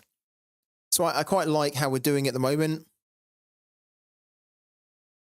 Yeah, and as Scud says, we're not doing Show Me the Money for the time being. It's not being removed. It's just being put on hold for the time being. So maybe having something like a throw your hat in the ring kind of 2.0 is like the nice bridge between what we've got and then kind of also what we had, but what we don't have anymore, which is Show Me the Money. I quite like it. Yeah. We can try it out next week. We could definitely try it out. I could add it in pretty quickly and I could kind of put the new pricing on there. I could put like a new description of what is the difference between this one and the other throw your hat in the ring. And so I can make it very different and make it clear that what's the difference. And then we could see how many people go for that one or go for throw your hat in the ring, the ordinary one. I think my only concern with doing it now is that at the moment, it's like we do have a lot of good interest in throw your hat in the ring. I think at the moment, we're only just about hitting the 14, right? So my concern is that if we added an extra option in now, then what it would mean is that we wouldn't be able to fill out the throw your hat in the ring, as in we wouldn't have 14 each week doing this, right? And then leftover people who haven't been able to get on. So maybe it's something that I think we will do it. I just need to work out whether it's too soon to do it actually, or whether we need to give this more time so that every week, like basically when we open this up by the first or second day, this is then basically almost sold out. And then if it is, then we could start to add maybe the option in that then gives people the alternative to think, okay, I could go in for it, but I would prefer to keep spending. And so then those that, you know, like the extra demand can then be satisfied though still, whilst people are still aiming to play it, but just a little bit later on. Throw your life in the ring. Yeah. I could do it for another. Well, we couldn't do it for another league. We couldn't. I mean, we could, but then my whole game week will be in your hands. And whilst I don't mind one league being in the community's hands, I think going fully community with my predictions could be a little bit foolhardy, no? I mean, I trust you guys, but I don't know whether I trust you guys that much. Yeah. Or maybe to make things a little bit different here, maybe what we could do is this could be quite interesting actually. Maybe what I could do is I could run a community challenge, right? Now, the community challenges we've been talking about for a while, but we've never actually done one before. And the community challenge will be where let's say that I set the challenge of, well, it's almost like a benefit, like it's an unlock, right? But it's a challenge for you guys to achieve. Let's say that the community challenge is that we have to get to 100,000 free tip scout fund coupons, right? Or whatever it is, 100, 200,000, right? It's usually a big amount. And everybody kind of contributes a little bit to get to that target. And then once the amount has been achieved, it will then unlock a reward or something that we can do on the stream. So maybe one of the community challenges, what we could do would be that you guys get to do an additional, you guys get to predict an additional league in a game week in my Pooky game week. Maybe that could be quite fun, because then that would give you guys another chance to play. So we could have like the target like 100,000. Everybody, you don't have to, but if you want to be able to unlock it, then maybe you chip in like, I don't know, 500 coupons, and then everyone else kind of chips in 500 coupons. You just keep chipping and chipping away at it, right? And then eventually when it's done, that then unlocks the ability for us to do 2 leagues for throw your hat in the ring in one game week. What do you reckon? Yeah. Or we could even do it so that it could be like a community challenge where rather than it be the USA League for one game week, it's an option where you guys can then choose the league yourself, right? So once the challenge is achieved, then the community then picks where you want to do it. Maybe that could be something as well we do. What do you reckon, guys? Good or bad?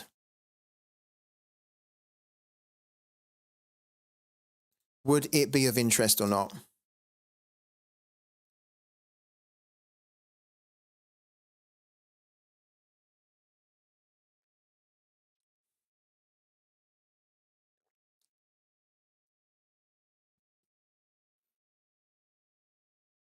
Would everyone get a reward? Because if not, it's a bit unfair. Or no, it's not really like that. It's more like you chip away as a community to then just try and make sure that something is done for the community, right? So it's almost like a what do you call it? Almost like a Kickstarter that benefits the community as a whole.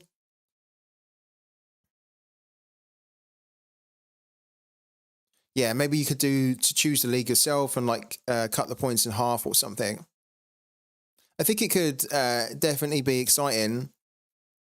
Where let's say that next week we had a community challenge and the goal was to hit like say 100,000 of the coupons, right, to be staked towards it, right? And then when we hit 100,000, it then unlocks an additional league that you guys can then predict in. So maybe, like if you wanted to take part in this here, but then all 14 have gone, you're like, oh, that really sucks. So I wanted to do it. But then we've hit the community challenge, which then unlocks the second league.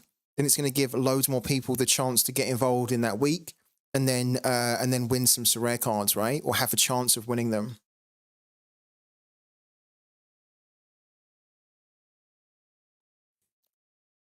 I think it could be quite fun. I haven't really seen much in the chat though from you guys to say that you'd like that. So if you like it, great, let me know, either here or after the stream. If you don't like it, then also let me know.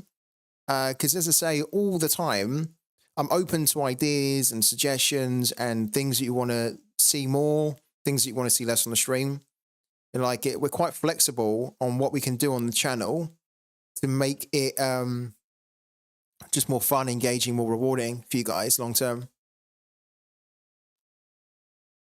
Yeah, and we haven't had an opportunity to do a community challenge, so maybe that could be a good starting point where we start with that, we see how well it's received, and then if it's well received, we can do another one, maybe change it. It doesn't always have to be Pooky related. We could do a community challenge, for example, where it could be a community challenge where I allow you guys to pick all my lineups, for example, for a game week, right? Every single one. And then kind of like whatever they win will go to you guys, right? That could be another community challenge. You use my gallery, you pick the lineups, right? I have no say in it. And then whatever it wins then goes out to those guys that then have picked them. But that would be unlocked. That kind of opportunity would be unlocked with a community challenge where everybody is contributing towards getting that unlocked. And then when it's unlocked, there could then be like a free tip scout coupon that would then be available for you guys to then redeem, which would be basically pick my lineup, right? Apart from it would actually be pick my lineup rather than me picking your lineup. Yeah. Yeah, that could be quite fun, couldn't it? Because we wouldn't even need to change the coupons, right? I could just change the coupon description to say that pick my lineup is I pick your lineup, and then when we have a community challenge unlocked, you can then use the pick my lineup, so you can redeem the pick my lineup to then actually pick one of my lineups, and if you end up if it ends up winning, you get the return from it. So imagine like picking my team for like Cap 240, for example. Imagine Cap 240 and it ends up winning the $15. Well, then you'll get the $15. Like that person that's done the lineup will then earn the $15, right? That could be quite fun. And it would be interesting to see what you guys would do with my my gallery as well, because I'm often doing things with your galleries, and it's quite cool to see the players that you have, but maybe flipping that could be an interesting dynamic on the channel. You can even have FTS punishment challenges 100%, 100,000 points, and FTS has to pick 0-0 on a full league on Pooky. Or 100,000 points and FTS has to play with X-Keeper in the team until it wins any reward. Yeah, man. I love stuff like that.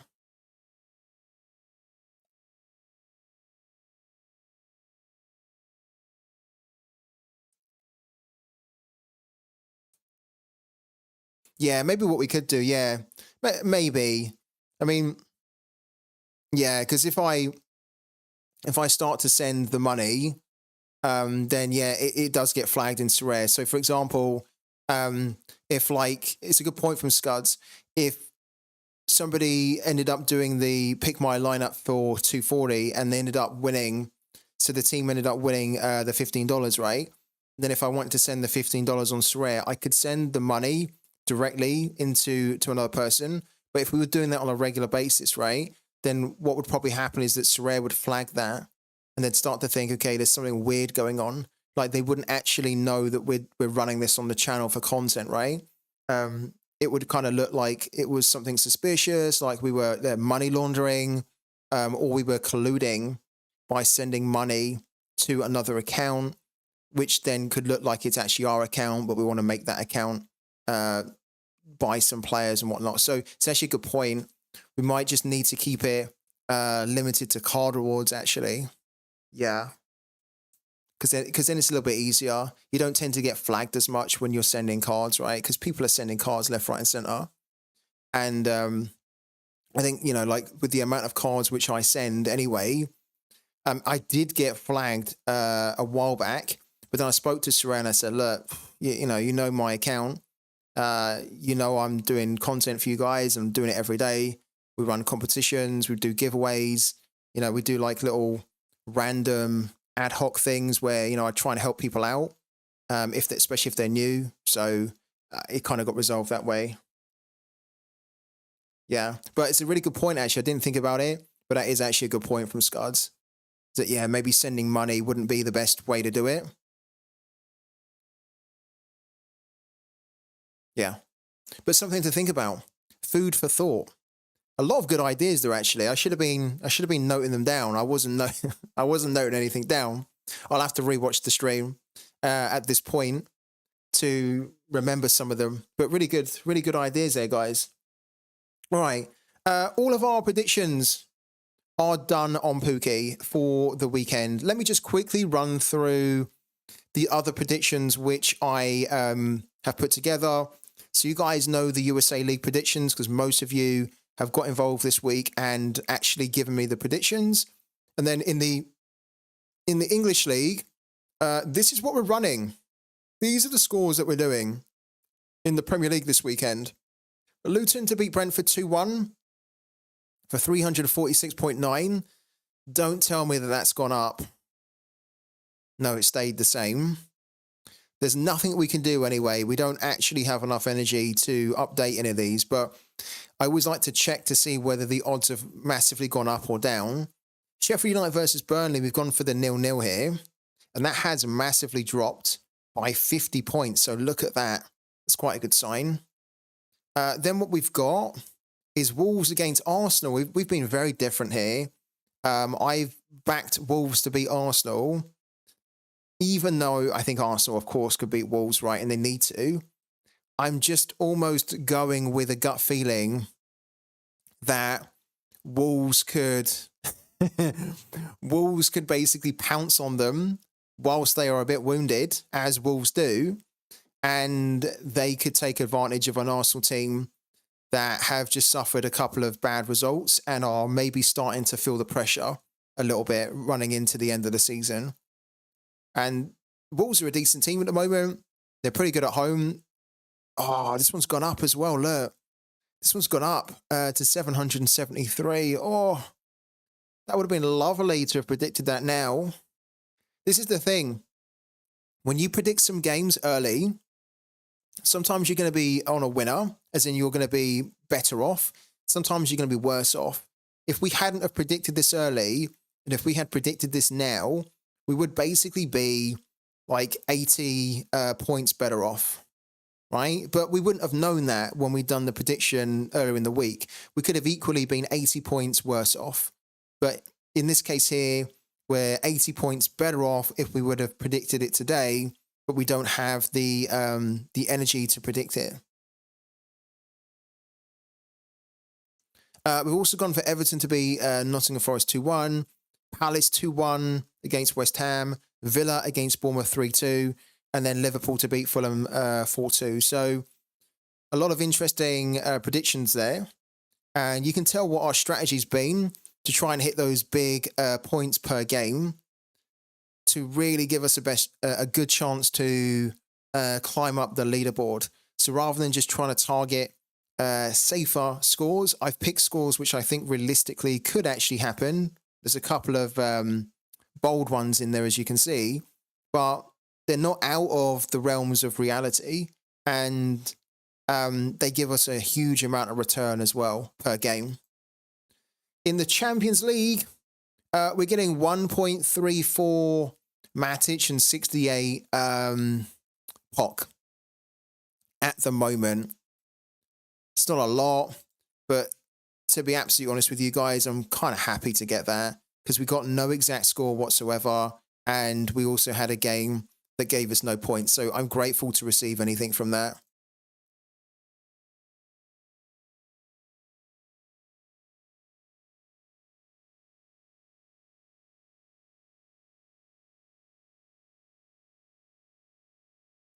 All right. I reckon we could finish a little bit earlier today because we've pretty much done everything we need to. We've done our predictions for the weekend. Again, thank you to everyone that took part in doing the predictions for Throw Your Hat in the Ring. We've also done our lineups, of course, for Ultimate Champions and Sorare, which are now live for the weekend. So all we need to do is just sit back now, cross our fingers, and hope that the planning and the panic, especially the panic, is going to pay off for us this weekend. And then we've also already done the lineup that we can for the next game week, the midweek game week, which is All-Star. And what I'll aim to do this weekend is I'll start to scout for another forward, and potentially I'll bring somebody in that could be a better fit here instead of Santelli, because Santelli is the weakest link here. And I wouldn't mind, I don't mind keeping him, but I wouldn't mind, with the team being relatively strong, I wouldn't mind seeing if I could bring in like a real low-cost rare player that could just give us a better chance of getting a reward in All-Star in the midweek. Do not forget to play Rivals. Yeah. I did see something about that earlier. We'll claim our rivals ticket.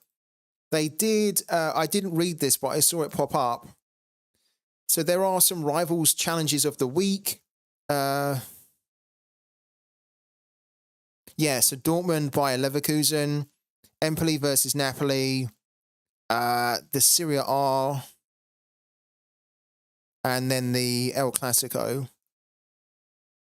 Maybe Sorare saw my kind of feedback that they need to be making it clearer what the rivals challenges are, not just in the app, but when people play and access Sorare on a web browser. You can't see this often. You can see here in the picture, look, when you go onto the app, it shows you what the challenges are, right? There isn't really a way to see it. They haven't done it yet. So when you go into rivals, you can't actually see like a challenges section. What they need to have here is they need to have a challenges section here. And you click on it and then it shows you all the matches where you can win some extra special rewards on, right? That's what they need to do. That's a nice, easy fix, isn't it? Just add a section in here called challenges so that then whenever somebody goes into rivals, they're like, okay, what are my missions? These are my missions. What are the challenges for this week? Here you go. I click on challenges and it then only shows you those games which have been designated for those special prizes, right? I mean, we're talking about the basics here. This isn't rocket science at all. I don't know why we don't have that yet with the game still being out for like 3-4 months now. Just add a page in here, a section called challenges, and then it's done, isn't it? It's nice and easy. But until they do, we'll have to be relying on little notifications like this and checking the app and checking Twitter. Yeah.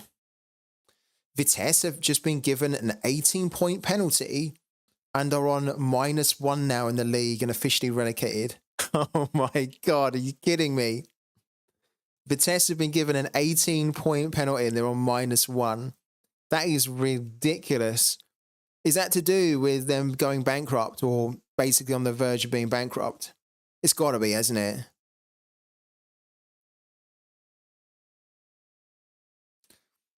Do you think these special prizes should be on rivals? No.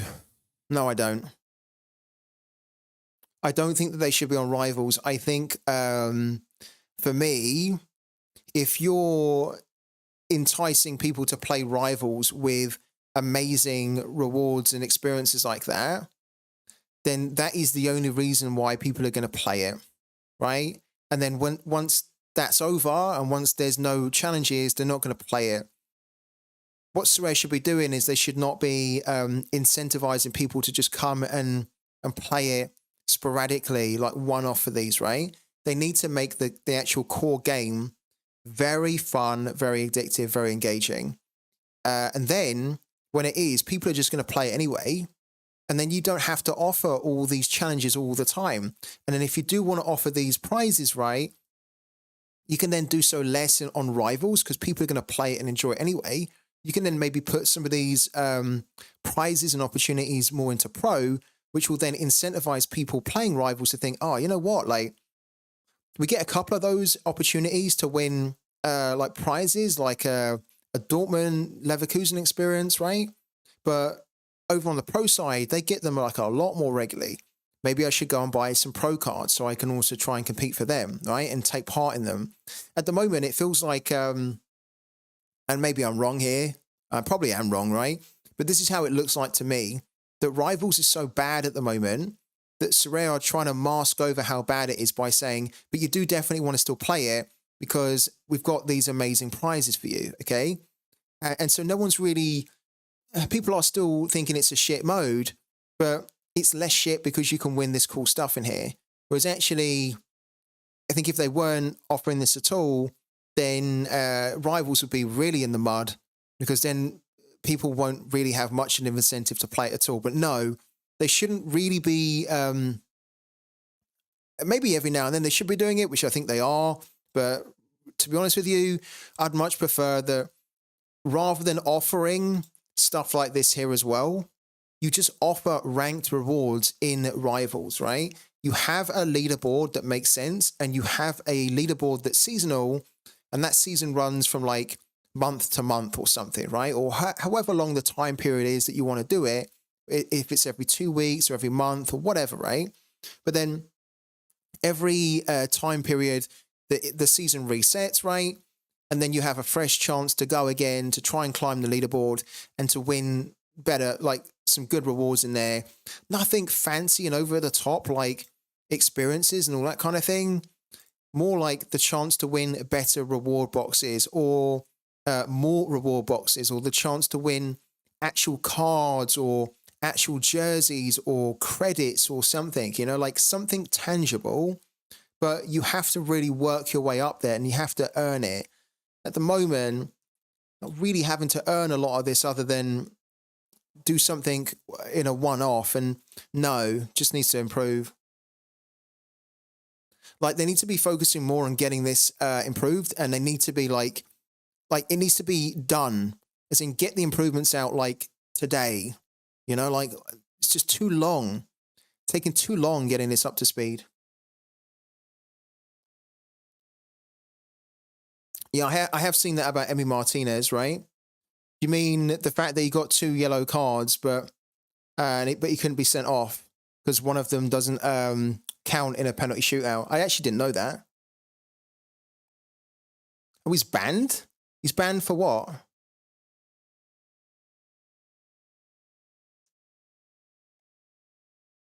Yeah. They need to again, Connor, it's literally stating the basics, isn't it? Just make it so that people have a chance to win something outside of this, right? This is the only way at the moment to win anything. And, you know, like you've got, have they changed the,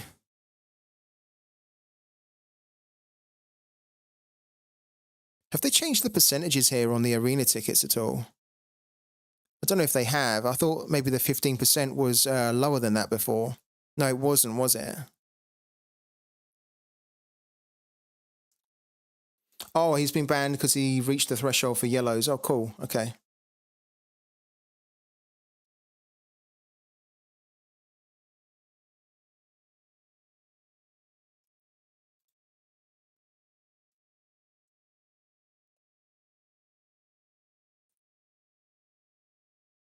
All right. Guys, I think we're going to end it there. Thank you so much to everyone jumping on the stream today and for all your input and ideas and suggestions on things that you would like to see on the channel, and the different coupon options and challenges that we can do. Yeah, really appreciate that. And I hope you found it useful and interesting and maybe a bit fun to watch me try and lineup build, panic lineup build as well. We're going to see how we get on. Hopefully we can win some rewards this weekend, especially in the community team, because I really want our community team to start delivering returns so we can give something back out to you guys. So that'd be good. And then, yeah, we're going to keep a close eye on the predictions as well for Pooky, because we have, as I mentioned, a full 14 of you guys have now predicted. So the league is fully predicted, and we'll see whether any of you guys can win anything from it. So, guys, thank you so much for today. Appreciate it. I'm going to be back again maybe Sunday. But if not Sunday, then Monday.